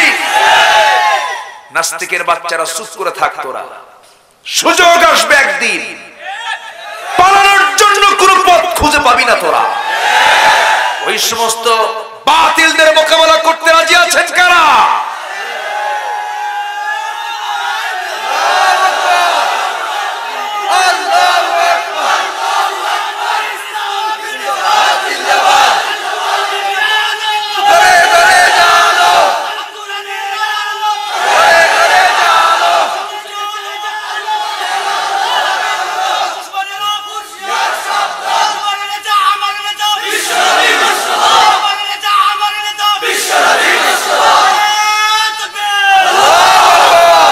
সবার হাতকে কবুল করুন। জোরে বলি আমিন। দিন গ্রহণ করতে হলে ত্যাগ স্বীকার করতে হবে। রাজি আছি সবাই? সবাইকে রাজি আছি? রাসূল আনুগত্য করেছেন সাহাবীরা। রাসূল মক্কায় নাই, মদিনায়। সাহাবীরা কি বসেছিলেন মক্কায়? নবীর সঙ্গে চলে আসছেন। বউ ছেড়েছেন, ব্যবসা ছেড়েছেন, সব ছেড়ে দিয়া মদিনায় পাড়ি জমিয়েছেন। আল্লাহু আকবার। একজন সাহাবী বিশাল বড় বিজনেস রেখে নবীর সঙ্গে হিজরত করেছেন। রাসূল তার দিকে তাকায় তাকায় কাঁদে। রাসূল কাঁদতেছেন। রাসূল বলেন, আব্দুর রহমান, তোমাকে দেখে আমার চোখে পানি চলে আসলো। তিনি বলছেন, ইয়া রাসূলুল্লাহ, কেন? কি তোমার এত ধন সম্পদ ছিল, সব ছেড়ে তুমি চলে আসলে, তোমার কষ্ট হচ্ছে না? বউ বাচ্চা রেখে আসলে। খুঁজেন, আমার কোনো কষ্ট হচ্ছে না, আমি আপনাকে পেয়ে গেছি। জোরে বলে সুবহানাল্লাহ। রাসূল বললেন, তুমি কি জানো তোমার বাড়ি আবু জেহেল দখল করছে? আবু জেহেল দখল করে নিয়েছে তোমার বাড়ি। তিনি বললেন, আলহামদুলিল্লাহ, কোনো সমস্যা নাই, আমার তো আখিরাতের বাড়ি দরকার। রাসূল বললেন, এই মুহূর্তে জিবরাইল সংবাদ দিলে আল্লাহ তোমাকে জান্নাতে একটা ঘরের বরাদ্দ করে দিয়েছে। আনুগত্যের পুরস্কার দেখেন। রাসূল এক পর্যায়ে এক আনসার সাহাবীকে ডাক দিয়ে বললেন, আনসার সাহাবী, তুমি কি পারবে আমার সাহাবী আব্দুর রহমানকে কিছু উপকার করতে? বলা মাত্রই বলতেছে হুজুর আমি নিয়ে গেলাম। নিয়ে যে বড় দুটো বাগান দেখায় দিচ্ছেন, দুটো খেজুর বাগান দেখিয়ে বলতেছে যে কোনো একটা বাগান আমি তোমার নামে দলিল করে দিলাম, যাও। আব্দুর রহমান বলছেন আমার লাগবে না। আর কি বলবো বলো, আমার তো জানা মতে এই মদিনার কোন মেয়ের বাবা তোমার সঙ্গে বিয়ে দেবে না, কারণ তোমার কিচ্ছু নেই। আমার দুটো স্ত্রী আছে, আমি যে কোনো একটা স্ত্রীকে আমি তোমার জন্য তালাক দিয়ে দেব, তুমি বিয়ে করে নিবা। আল্লাহু আকবার। আব্দুর রহমান ইবনে আউফ মদিনার আনসার সাহাবীর এই উদারতার দিকে তাকিয়ে তাকে জড়িয়ে ধরে বলছেন, ও আনসার সাহাবী, বউ তালাক লাগবে না, খেজুর বাগান আমাকে দিতে হবে না, তুমি আমার জন্য একটু ব্যবসার ব্যবস্থা করে দাও, আমি তো ব্যবসা বুঝি, কোথায় বাজার একটু দেখায় দাও। ব্যবসার জন্য একটা ব্যবস্থা করে দেওয়া হলো, ছোট্ট একটা ব্যবস্থা করে দেওয়া হলো। ব্যবসা করতে করতে কয়েক রতি সোনা কামাই হলো তার। বিয়ের প্রয়োজন যুবকদের আছে না নাই বলেন? যারা বিয়ে করে নাই তাদের জন্য যৌবন কে দিয়েছেন? বৈধ খাতে অবৈধ খাতে বলেন? খরচ করতে হবে বৈধ খাতে না অবৈধ খাতে? রাত ৩টার দিকে কথা বলে কোন আল্লাহর ওলি?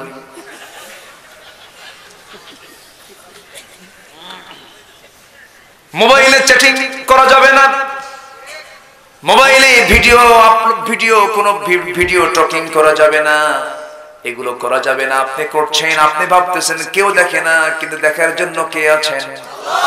আসতে বলবেন না, কে আছেন? আল্লাহ আছেন। আব্দুর রহমান ইবনে আউফ করলেন কি, কয়েক রতি সোনা যখন কামাই হয়ে গেছে, একটা মেয়ে দেখে নিলেন, প্রস্তাব আকারে বিয়ের প্রস্তাব চলে আসলো, বিয়ে শাদী করে নিলেন। বিয়ে শাদী করার ৩-৪ দিন পর্যন্ত তিনি রাসূলের কাছে যান নাই। ৩-৪ দিন পর নবীর সামনে যখন হাজির হলেন, সালাম দিয়েছেন, রাসূলকে লক্ষ্য করে মুস্কি মুস্কি হাসি মারতেছেন আব্দুর রহমান। রাসূল বলেন, আব্দুর রহমান মুস্কি মুস্কি হাসো কেন?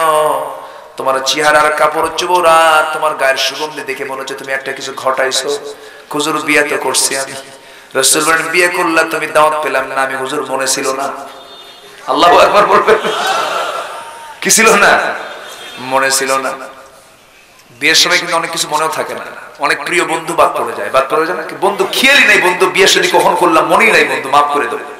আসলে বিয়ে কিন্তু অনেক সময় হঠাৎ করে হয়ে যায়, মুরব্বী মহল চলে যায়, বিয়ে শাদী হয়ে যায়, কিন্তু এটা নিয়ে কখনো টানাটানি করা উচিত না। দাওয়াত কি দিল না এটা নিয়ে কোনো কথা বলার দরকার নাই। আমার ভাইয়েরা, রাসূল বললেন, শোনো, বিয়ে তো করছো ভালো কথা, আমি মন খারাপ করলাম না, কারণ তোমার একটা দায়িত্ব ছিল, বিয়ে করা উচিত ছিল তোমার, বিয়ে করছো ভালো কথা। মোহরানার টাকা দিয়েছো নাকি? হুজুর মোহরানার টাকাও দিছি। তুমি কোথায় টাকা পাইলে? হুজুর ব্যবসা করেছিলাম, কয়েক রতি সোনা কামাই করেছিলাম, সেই সোনা কামাই করে সেই সোনা দিয়ে আমি বিয়ে করে নিয়েছি। রাসূল সঙ্গে সঙ্গে আব্দুর রহমানের মাথায় হাত দিয়ে দোয়া করে দিন, আল্লাহ আব্দুর রহমানের ব্যবসার মধ্যে তুমি আল্লাহ বরকত দিয়ে দাও। এমন বরকত হয়ে গেল, এত বড় ব্যবসায়ী তিনি মদিনার হয়ে গেলেন যে যেটাই হাত দেন ছাই হাত দিলেও সোনা হয়ে যায়। এত বরকতে বরকতে এত বিল্ড আপ হলো যে তাবুক অভিযানের সময় তিনি ৩ বস্তা সোনা তিনি তাবুক অভিযানে দান করেছিলেন। কয় বস্তা সোনা? ৩ বস্তা সোনা। বদর যুদ্ধে সাহাবী অংশগ্রহণ করেছিলেন। আল্লাহু আকবার। আশারে মুবাশশারের একজন সাহাবী আব্দুর রহমান ইবনে আউফ, যখন তিনি মারা যাবেন, মারা যাওয়ার পূর্ব মুহূর্তে চোখের পানি ফেলে ফেলে কেঁদে কেঁদে আল্লাহকে বলছেন, আল্লাহ আমার মনে হয় জান্নাত তুমি দিবা না, আমার মনে হয় জান্নাত জুটবে না, আল্লাহ আমি যেন সম্পদের ফিতনায় পড়লাম কিনা জানি না, আল্লাহ তবে আমি বদর যুদ্ধে অংশগ্রহণ করেছে যে পোশাক নিয়ে, এই পোশাক নিয়ে তিনি ওসিয়ত করলেন, ও আমার ভাইরা আমি যখন মরে যাব আমাকে অন্য কোনো কাপড় না পরায়া দিয়া বদর যুদ্ধের পোশাক আমার গায়ে লাগায়া দিবা। কিয়ামতের দিন আল্লাহর সামনে দাঁড়িয়ে বলবো, আল্লাহ জীবনে তেমন কোনো ভালো কাজ করতে পারিনি, তবে ইসলামের যে প্রথম যুদ্ধ জীবন বাজি রেখে জীবনটা দিয়ে তোমার পথে যুদ্ধ করেছি বদরের প্রান্তরে, আল্লাহ এই যে পোশাক তারা সাক্ষী, আল্লাহ তুমি এই ওসিলায় আমারে তুমি আল্লাহ মাফ করে দিও। আমার ভাইয়েরা, এই দুনিয়া ছেড়ে আমরা সব চলে যাব, কিন্তু ত্যাগ স্বীকার থাকতে হবে। আমরা আনুগত্য করে যাব কার? আনুগত্য কার করে যাব? আল্লাহর করে যাব। সাহাবে কেরাম নবীর অর্ডার শুনেছেন, শুনতে দেরি যেতে দেরি হয় নাই। নবীজি যখন মদিনায় হিজরত করলেন, একজন সাহাবী নবীকে বলছেন, ইয়া রাসূলুল্লাহ, বউ ভালো লাগে না, পরিবার ভালো লাগে না, আপনি যাচ্ছেন মদিনায়, আমিও থাকবো না, আমিও চলে যাব। বউ তো ইসলাম কবুল করে নাই, বউটা রেখে নবীর সঙ্গে তিনি চলে আসছেন। যুদ্ধ শুরু হয়ে গেছে, বদর যুদ্ধের দিন। আমার ভাইরা, সাহাবীরা যুদ্ধের ময়দানে অংশগ্রহণ করেছেন। বদর যুদ্ধতে এমন যুদ্ধের নাম, যে যুদ্ধটা হলো বাপ বেটার যুদ্ধ। কার যুদ্ধ? বাপ বেটার যুদ্ধ, ভাই ভাইয়ের যুদ্ধ, জামাই শ্বশুর যুদ্ধ। আমার নবী যে বদর যুদ্ধে অংশগ্রহণ করেছেন, আমার নবীর বড় জামাই নবীর বিরুদ্ধে যুদ্ধ করতে আসছে। রাসূল হলেন শ্বশুর, জামাই হলো আবু জেহেলের পক্ষে। আমার নবীজি শ্বশুর, জামাই হলো আবু জেহেলের পক্ষে। বদর যুদ্ধের দিন যুদ্ধ যখন শুরু হয়ে গেছে, সাহাবীরা কেউ দেখতেছে বাপকে, কেউ দেখতেছে ভাইকে। ইসলাম তেমন একটি বিধানের নাম, ইসলামকে মানতে গেলে পরিবার আগে না আল্লাহ আগে, সম্পদ আগে না রাসূল আগে? রাসূল আগে। এটা হচ্ছে আনুগত্য। এটা কি আনুগত্য? যুদ্ধের ময়দানে ওবায়দা নামে একজন সাহাবী হাতের ভিতরে তরবারি নিয়ে সামনে যখন ঝাঁপিয়ে পড়লেন, যুদ্ধের প্রান্তরে দেখতে পেলেন তার জন্মদানকারী পিতা সামনে দাঁড়ানো। তিনি ভাবলেন, আমার বাপকে কেমনে হিট করবো, আমার জন্মদানকারী পিতা, আমার পিতার কোলে আমি মানুষ হয়েছি। আগের কথাগুলো মনে হয়ে গেছে। তরবারি গুটায় নিয়ে তিনি ব্যাক করছিলেন। বাপও মনে করতেছে, সন্তানকে আমি কেমনে আঘাত করে, বাপও ঘুরে চলে যাচ্ছে। যখন পিছু দুজনে হয়ে গেল, ওবায়দা মনে মনে চিন্তা করলেন, আমার জন্মদানকারী পিতা হতে পারে, কিন্তু সে তো শিরকের প্রতীক, সে তো নবীর দুশমন, সে তো আল্লাহর দুশমন। এই অবস্থায় যদি আমার পিতা মনে করে যদি আমার বাপকে ছেড়ে দেই, আমি একজন দুশমনকে ছেড়ে দিলাম। এই চিন্তা মাথায় নিয়ে করলেন কি, আবার ঘুরে দাঁড়ালেন, তরবারি কোষমুক্ত করে পিতাকে পিতা না মনে করে, শিরকের প্রতীক মনে করে তরবারি চালায়া দিলেন সন্তান হয়ে নিজের বাবার গর্দানের দিকে। এক আঘাত করলেন, মাথা ছিটকে পড়লো, এক জায়গায় ধর ছিটকে পড়লো, আর এক জায়গায় সের এবং ধর দুই জায়গায় পড়ে গেল।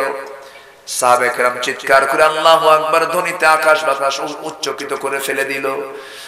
যুদ্ধের ভিতরে এক পর্যায়ে মুসলমানদের যখন বিজয় নিশ্চিত হয়ে গেছে, এমন সময় সবার চোখে হাসির ঝিলিক, সবার চেহারায় হাসির ঝিলিক, কিন্তু ওবায়দা যুদ্ধের কোনায় বসে বসে কাঁদে। সাহাবা কেরাম বলছেন, ইয়া রাসূলুল্লাহ, আপনি ওবায়দার দিকে তাকায় এমন করছেন কেন? ওবায়দা কাঁদতেছে, আপনি জানতে চাচ্ছেন নাকি? হ্যাঁ। ওবায়দা কেন কাঁদবেন আমাকে বলো। সাহাবীরা বলছেন, ইয়া রাসূলুল্লাহ, ওবায়দার কান্না করার কারণ হলো ওবায়দার বাপ আজকে যুদ্ধে মারা গেছে। রাসূল বলছেন, আরে আমার প্রিয় সাহাবী, ওবায়দার বাপকে তোমরা কে মেরেছো, কে আঘাত করেছো? হুজুর, আমরা আঘাত করি নাই, ওবায়দা নিজেই তার বাপকে দুনিয়া থেকে বিদায় করে দিয়েছে। আমার নবীজি আবেগটাকে ধরে রাখতে পারলেন না, হাত দুইটা আগায় দিয়ে বলছেন, ওবায়দা রে, আমার বুকের দিকে আগায়, বুকের সঙ্গে জড়িয়ে ধরে বলছেন, ওবায়দা, তুমি আজকে যে কাজটা করেছো, আমার আনুগত্য তুমি করেছো, আল্লাহর আনুগত্য তুমি করেছো, যে বই প্রকাশ দেখিয়ে দিয়েছো, পৃথিবীর সকল কিছুর চাইতে তুমি আমাকে ভালোবাসা উপহার দিয়ে দিয়েছো, আল্লাহ তোমার জন্য জান্নাতের গ্যারান্টি দিয়ে দিয়েছে। জোরে বলে সুবহানাল্লাহ, আরো সুবহানাল্লাহ। সন্তান আগে না রাসূল আগে, নিজের জীবন আগে না রাসূল আগে, দুনিয়ার সকল মানুষ আগে না রাসূল আগে, দুনিয়ার সকল মানুষ আগে না আল্লাহ আগে। এই চিন্তা মাথায় নিয়ে আমরা চলবো। জোরে বলি ইনশাআল্লাহ। এই দুনিয়ার ক্ষণস্থায়ী জীবনের চিন্তা করবো, আর কতক্ষণ সবাই আমরা দুনিয়া থেকে বিদায় হয়ে যাব রে ভাই। চিন্তা মাথায় নেব একটাই, কেমন করে জান্নাত পাবো। আমার টার্গেট হবে জান্নাত। আমার টার্গেট কি? জান্নাত। সেই জান্নাতে আমরা হেঁটে হেঁটে যেতে চাই না, দৌড়ে দৌড়ে যেতে চাই? বলেন বলেন বলেন। দৌড়ে দৌড়ে যেতে হবে। সেই দৌড়ে দৌড়ে যাওয়ার জন্য কিছু গুণ অর্জন করতে হবে। ওয়াসারিউ ইলা মাগফিরাতিন মির রাব্বিকুম ওয়া জান্নাতিন আরদুহাস সামাওয়াতি ওয়াল আরদ উইদ্দাত লিল মুত্তাকিন الذين ينفقون في السراء والضراء والكاظمين الغيظ والعافين عن الناس ওয়াল্লাহু ইউহিব্বুল মুহসিনিন। জোরে বলি আল্লাহু আকবার। জান্নাতের দিকে দৌড়ে দৌড়ে যাও, সেই জান্নাতের দিকে যে জান্নাতের প্রশস্ততা হলো আসমান জমিন বরাবর। সেই জান্নাতকে সবাই পেতে চায় নাকি? নামাজ না পড়ে, নামাজ না পড়ে সবাই কি নামাজ পড়তে রাজি আছি? 5 ওয়াক্ত নামাজ পড়বো, কার একটু হাত তুলে দেখান তো দেখি। সবাই কি 5 ওয়াক্ত নামাজ পড়তে রাজি আছি? আজকে আমার দেশের মুসলমানকে নামাজের কথা বলতে হয়, কারণ নামাজে বেশি না বেনামাজি বেশি? সবাই চিৎকার করে বলি ইয়া আল্লাহ, আমাদেরকে 5 ওয়াক্ত সালাত আদায় করার তৌফিক তুমি আল্লাহ দিয়ে দাও। জোরে বলি আমিন। আরো জোরে আমিন, আরো জোরে আমিন। সে নামাজ শুধু পড়লে হবে না, নামাজ কায়েমের আন্দোলন করতে হবে। রাজি আছেন না? সবাইকে রাজি আছেন? যদি জেলের হুমকি আসে দেন চুপ করে আছে, আসুক বলেন আসুক। এই তো এটা পুরুষের মতো কথা বলেন, চুপ করে আছেন মানে ভয় লাগতেছে না? ভয় কিসের? আমার সঙ্গে কে আছেন? আসতে বলবেন না, কে আছেন? ভয় কি তোমার সঙ্গে খোদা, মনের কাবায় কোরআন বাঁধা, মরলে শহীদ বাঁচলে গাজী, কে বা তোমায় দেয় ফাঁকি। চলো চলো চলো মুজাহিদ, পথে যে এখনো বাকি। ভোলো ভোলো ব্যথা ভোলো, মুছে ফেলো ও আখি। চলো চলো চলো মুজাহিদ। আল্লাহ কবুল করুন। আরো জোরে আমিন। আসুন দোয়া করি। দোয়া নাই? তাহলে দোয়া ছাড়াই যাই। খুব ভালো, জোরে বলি আলহামদুলিল্লাহ। জোরে বলি আলহামদুলিল্লাহ। কুলাউলা আমার মনে থাকে, এত সুন্দর মানুষ আপনারা। আমি এর আগে এসেছি তো, এত মিষ্টি মনের মানুষ খুব কম পাওয়া যায়। বলি আলহামদুলিল্লাহ। রাত তো অনেক গভীর হয়ে যাচ্ছে, আর আমি একটু সময় চেয়ে নিচ্ছি, আমাকে সময় দিবেন তো? জোরে বলি ইনশাআল্লাহ। আশেপাশে মা বোনরা আছে, মারা কি আলোচনা শোনে? শোনে না কেন? বাড়ি থেকে শোনে না? আগামী থেকে এই প্ল্যানটা চেঞ্জ করতে হবে, মাদেরও বসার ব্যবস্থা করা দরকার। কি বলেন? কি বলেন? জোরে বলি ইনশাআল্লাহ। মেয়েরা শিখবে না? মেয়েরা জানবে না? আজকে সূরার নাম কি? বসে আছেন কারা? হলো হ্যাঁ, মেয়েদের জানার দরকার আছে। রাসূল মেয়েদের মাঝেও বয়ান দিয়েছেন। মুহাম্মদ সাল্লাল্লাহু আড়াল থেকে কথা বলেছেন। কিসের থেকে? আড়াল থেকে কথা বলেছেন। এজন্য পর্দার ভিতর থেকে মেয়েরা যদি আলোচনা শোনেন, এতে কোনো সমস্যা নাই। কারণ মেয়েরা যদি না জানে, সন্তান কেমনে শিখবে ইসলাম? আল্লাহ তুমি এলাকার মাদেরকে দিন বোঝার তৌফিক দিয়ে দাও, পর্দায় থাকার তৌফিক দিয়ে দাও, বেশি বেশি মার্কেটে যাওয়ার তৌফিক দাও। হ্যাঁ, দরকার মেয়েদের কাজ যেটা সেই কাজ করতে হবে, তাই না? দেখা করা যাবে না দুলাভাইয়ের সাথে। কি দুলাভাইয়ের সাথে দেখা করা যাবে? কিছু কিছু দুলাভাই আছে বউকে হুন্ডায় তোলে না, কিন্তু শাড়ি বাদ যায় না। এরকম আছে না? নাই? শালিকে পিছন দিয়ে গোটা শহর ঘোরে। বউ যদি বলে আমার নিয়ে ঘোরো, তুই তো পুরাতন। যেরকম নাও এগুলো নষ্টমী দুষ্টমী আছে না? নাই? গার্জিয়ানদেরকে সচেতন হতে হবে।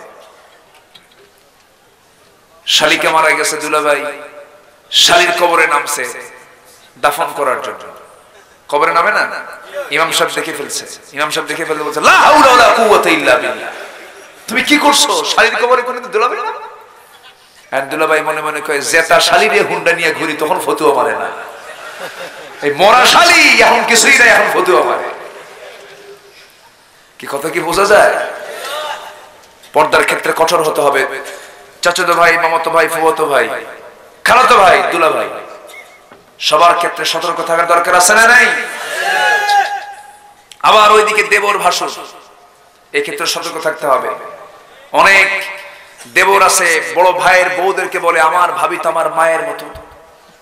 ভাবিগণের মায়ের মতো হয় কি বলেন? বড় ভাবিগণের মায়ের মতো হয়? ভাবি তো ভাবির জায়গা, দেখা করা জায়েজ নাই। এটা ইসলাম, এটা কি বলেন? ইসলাম বলে দিয়েছে। এখানে কোনো শর্ত আরোপ করা যাবে, কোনো কন্ডিশন নাই। পর্দার বিষয়ে কঠোর হতে হবে। যার পর্দা যত মজবুত হবে তার জান্নাত তত সোজা হয়ে যাবে। আল্লাহ পাক প্রত্যেক পরিবারকে সচেতনতা নিয়ে পর্দা অবলম্বন করার তৌফিক আল্লাহ পাক দিয়ে দাও। জোরে বলি আল্লাহুম্মা আমিন, আরো জোরে আল্লাহুম্মা আমিন। সম্মানিত ভাইয়েরা, সম্মানিত বন্ধুগণ, আজকে আমার সাবজেক্ট ছিল হলো ইতাআতের উপরে, আনুগত্যের উপরে কিছু কথা আমি চেষ্টা করেছি। আল্লাহ পাক সবাইকে আমলে নিয়ে আসার তৌফিক দিয়ে দাও। এই আশাবাদ কামনা করছি। আমরা মোটামুটি চেষ্টা করছি যে আমার 12টার মধ্যে যেন ক্লোজ করতে পারি। একটু আমাকে একটা আরজ করা হয়েছে, আমার সাইফুর রহমান ভাই আমাকে একটু বলেছেন যে আগামী মাহফিলের জন্য এই মাহফিলটা এত সুন্দর করে সাজানো হয়েছে, এবার আমি খুব খুশি আলহামদুলিল্লাহ। বাইরে থেকে মনে হচ্ছে এটা বাড়ি, বাইরে থেকে মনে হচ্ছে যেন একটা সুন্দর বাড়ি সাজানো হয়েছে। ইল্লা আনতা আস্তাগফিরুকা ওয়া আতুবু ইলাইকা। সবাই নামাজের মতো করে বসি, তাশাহুদের সূরাতে আমরা একটু বসে যাই। আমরা সোজা সোজা আমরা চাইবো এখন কার কাছে? আল্লাহর কাছে। আমরা চাবো, আল্লাহর কাছে বলবো আল্লাহ যেন আমাদের সকলের গুনাহগুলোকে মাফ করে দেন। মাওলানা আপনি দোয়া করে দেন।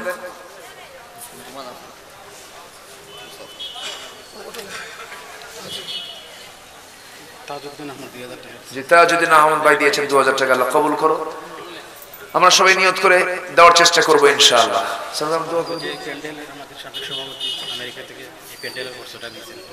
এবছর আমেরিকান প্রবাসী একজন ভাই, হ্যাঁ তিনি, হ্যাঁ সাইদ ভাই না, সাইদ ভাই সাবেক সভাপতি এই সংস্থার, এই সমাজ কল্যাণ পরিষদের, তিনি দিয়েছেন এই বছরের সমস্ত প্যান্ডেলের খরচ দিয়েছেন। বলি আলহামদুলিল্লাহ, আল্লাহ কবুল করো। তার প্রবাস জীবনকে তুমি আল্লাহ সুখময় করে দাও। জোরে বলি আল্লাহুম্মা আমিন। মাইক তো আমাদের মেম্বার মহোদয় দিয়েছেন, উনি এরকম মেম্বার যদি আমাদের পাশে থাকেন কোনো টেনশন নাই। জোরে বলি ইনশাআল্লাহ, আল্লাহ কবুল করো। আল্লাহ তুমি তাকে দাড়িওয়ালা বানাও, ঠিক আছে না? মানাবে না ভালো? জোরে বলি আমিন। ঠিক আছে না? ইনশাআল্লাহ আমরা আগামীতে দেখতে চাই কি, ঠিক আছে না? ইনশাআল্লাহ আমরা আগামীতে তাকে দাড়িওয়ালা দেখতে চাই ইনশাআল্লাহ। খুব মানাবে তাকে, এত সুন্দর চেহারার মানুষ। আলহামদুলিল্লাহ, বলি আলহামদুলিল্লাহ।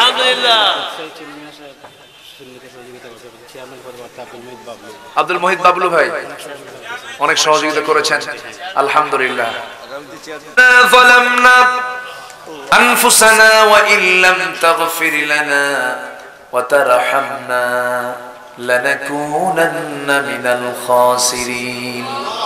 গভীর রাত, নিঝুম রাত, ঝিমানো রাত্রিতে এত ঠান্ডা, হাড় কাঁপানো ঠান্ডা, হাড় কাঁপানো শীত, তোমার বান্দাগুলো বসে বসে কত রাত পর্যন্ত তোমার কালাম থেকে কিছু আলোচনা শুনেছে। তোমার শহীদ দরবারে সবাই কিনে দুটি হাত পেতে আছি। আল্লাহ মেহেরবানি করে বান্দা মনে করে तमाम জীবনের গুনাহগুলোকে maaf করে দাও। জনম দুঃখিনী মা, জনম দুঃখী বাপ জানজারে চলে গেলেন, জিন্দেগির গুনাহগুলো maaf করো, কবরগুলোকে জান্নাতের টুকরা বানায়া দাও। সবাই চক্ষু বন্ধ করুন, হাত একটু উঁচু করে আল্লাহর শেখানো দোয়া পড়ে মন থেকে দিল থেকে সবাই বলুন, রব্বিরহামহুমা কামা রব্বায়ানি সগীরা, রব্বিরহামহুমা কামা রব্বায়ানি সগীরা, রব্বিরহামহুমা কামা রব্বায়ানি সগীরা। ও আল্লাহ, বিশাল আসমানের মালিক, বিস্তৃত জমিনের মালিক আল্লাহ, আমার আব্বা আম্মা, অনেকের আব্বা আম্মা দুনিয়াতে বেঁচে নাই। আল্লাহ তোমার কাছে ফরিয়াদ করি, যাদের বেঁচে আছে তাদের প্রতি খাস রহমত নাজিল করো। যাদের আব্বা আম্মা কবরবাসী হয়েছেন, কবরগুলোকে জান্নাতের বাগান বানায়া দাও। আল্লাহ তাআলা বিশেষ করে মাহফিলের আয়োজন যারা করলেন আর শোনার জন্য দূর দূরান্ত থেকে যারা আসলেন, বিনিময়ে কিয়ামতের কঠিন ময়দান যেদিন কেউ কাউকে চিনবে না, এমনকি সন্তানকে মা পর্যন্ত স্বীকার করে বসবে, যেদিন মানুষ কাঁদতে কাঁদতে চোখের পানিগুলো ফুরে যাবে, সেই কঠিন মুসিবতের দিনে মাহফিল আমাদের সবার জন্য নাজাতের মাধ্যম বানায় দিও আল্লাহ। আল্লাহ তাআলা আমার ডানে আমার বামে সামনে পিছনে যত ভাই হাত তুলেছেন, আড়ালে যত মা বোন হাত তুলেছেন, যার যার চাওয়া তুমি আল্লাহ দয়া করে পাওয়া করে দিও। সাইফুর ভাই ভাগ্যবান যুবকের নাম, তুমি তার খেদমতকে কবুল করে নাও। সমাজ কল্যাণ পরিষদের সমস্ত সদস্যদেরকে তুমি আল্লাহ কবুল আর মঞ্জুর করে নাও। মনসুরের প্রত্যেকটা ঘর কিসমের দুর্গ ঘাঁটি বানায়া দাও। ঘরে ঘরে খালিদের মতো যুবক পয়দা করে দাও। ঘরে ঘরে আয়েশা, খাদিজা, সুমাইয়ার মতো মা তুমি আল্লাহ পয়দা করে দাও। আল্লাহ তাআলা এমন সমাজে আজকে বসবাস করছি, ঈমান টিকে রাখা বড় কঠিন হয়ে পড়েছে। আল্লাহ সকল প্রকার ফিতনা থেকে, সকল প্রকার আসক্তি থেকে, দুনিয়ার আসক্তি থেকে আমাদেরকে হেফাজতে রাখো। আল্লাহ তাআলা যুব সমাজের হাতে আজকে মাদক গুলো অ্যাভেলেবল হয়ে গেছে, আল্লাহ মেহেরবানি করে যুবকদেরকে তুমি আল্লাহ পরহেজ রাখো। আল্লাহ তাআলা নারী ফিতনা থেকে বাঁচাও, পর্দাহীনতার পরিবেশ থেকে তুমি আল্লাহ আমাদেরকে হেফাজত করো। কোন দিন দুনিয়া থেকে বিদায় হব জানি না, ডান হাতে আমলনামা না আসা পর্যন্ত কবরে নিও না।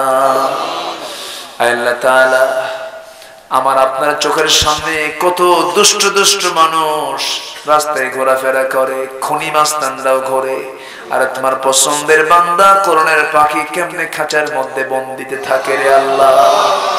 তোমার কাছে ফরিয়াদ করি, এই পাখিকে খাঁচা মুক্ত করে দাও। এই পাখিকে আমাদের মাঝে মুক্ত আকাশে বাতাসে গান গাওয়ার তৌফিক দিয়ে দাও আল্লাহ। আমাদের ঘরের দরজা আছে, জানালা আছে, কিন্তু পাখিটা এমন ঘরে থাকে রে যে পাখির দরজাও নাই, জানালাও নাই রে। দরজা লাগানো হয় না, জানালা লাগানো হয় না, শিকের ভিতরে দিয়ে ঠান্ডা বাতাস ঢুকে যায়, সারাটা রাত ঠান্ডার মধ্যে তার সময়টা কেটে যায়। আল্লাহ তোমার কাছে ফরিয়াদ করি, আল্লাহ তাআলা ইউসুফ আলাইহিস সালাতু ওয়াস সালামের মতো সম্মান মর্যাদা দিয়ে ফিরে আসার তৌফিক তুমি আল্লাহ দিয়ে দাও। এই পৃথিবীতে আসার তো সিরিয়াল ছিল রে, যাওয়ার তো কোনো সিরিয়াল নাই। মরবো কখন জানি না। নাতির আগে, নানার আগে নাতি চলে যায়, বাবার আগে সন্তান চলে যায়, মার আগে মেয়ে চলে যায়। কে কখন যাব জানি না। আল্লাহ মরতে যখন হবে শহীদি মওত কপালে জুটায় দিও আল্লাহ। আল্লাহ তাআলা মরণের ডাক কোন দিন আসবে জানি না, তবে মারা যাওয়ার সঙ্গে সঙ্গে আর দেরি করাবে না। আমার লাস্টে তাড়াতাড়ি ঘর থেকে টান মেরে বের করে দেবে, গোসলটা হয়ে যাবে, মরা মুখ দেখে দেখে চলে যাবে। আমার সমস্ত কাপড় চোপড় গুলো খুলে খুলে নিয়ে সেলাইবিহীন কাপড় আমাকে পরায় দেবে, মাথায় বাঁধন পায়ে বাঁধন দিয়া দিয়া রে আমাকে নিয়ে কবরের দিকে চলে যাবে, কবরে শোয়া দেবে, বাঁশ চাপা দেবে, মাটি চাপা দেবে। সন্তান কেঁদে কেঁদে জারে জার হয়ে যাবে। সন্তান বলবে, বাবা গো কথা কেন বলো না, কোনো জবাব দিতে পারবো না। সন্তানও কাঁদবে, বউ বাচ্চা পরিবার পরিজন কাঁদবে, চাপা কান্নাই ভেঙ্গি পড়বে সব, শোকাহত হৃদয় হয়ে যাবে সবার। আমাকে কবরে শোয়া দেবে, পোকামাকড় উল্লাস করে বলবে, ও বন্ধু বান্ধব দেখো কত বড় খাদ্য চলে আসছে। মাথার চুলগুলো উপরে যাবে, এত তেল সাবান লাগালাম সব মাটির সঙ্গে মিশে যাবে একদিন। আল্লাহ বুঝতে পেরেছি তোমার আনুগত্যের বিকল্প কোন পথে আমরা জান্নাত পাবো না। আল্লাহ মেহেরবানি করে তোমার আনুগত্যের শেষ পর্যায়ে পর্যন্ত আনুগত্য করে যাওয়ার তৌফিক তুমি আল্লাহ আমাদের দিয়ে দাও। মওতের সময় সবার জবানে জারি করে দিও, লা ইলাহা ইল্লাল্লাহ মুহাম্মাদুর রাসূলুল্লাহ। আসসালামু আলাইকুম ওয়া রাহমাতুল্লাহি ওয়া বারাকাতুহু।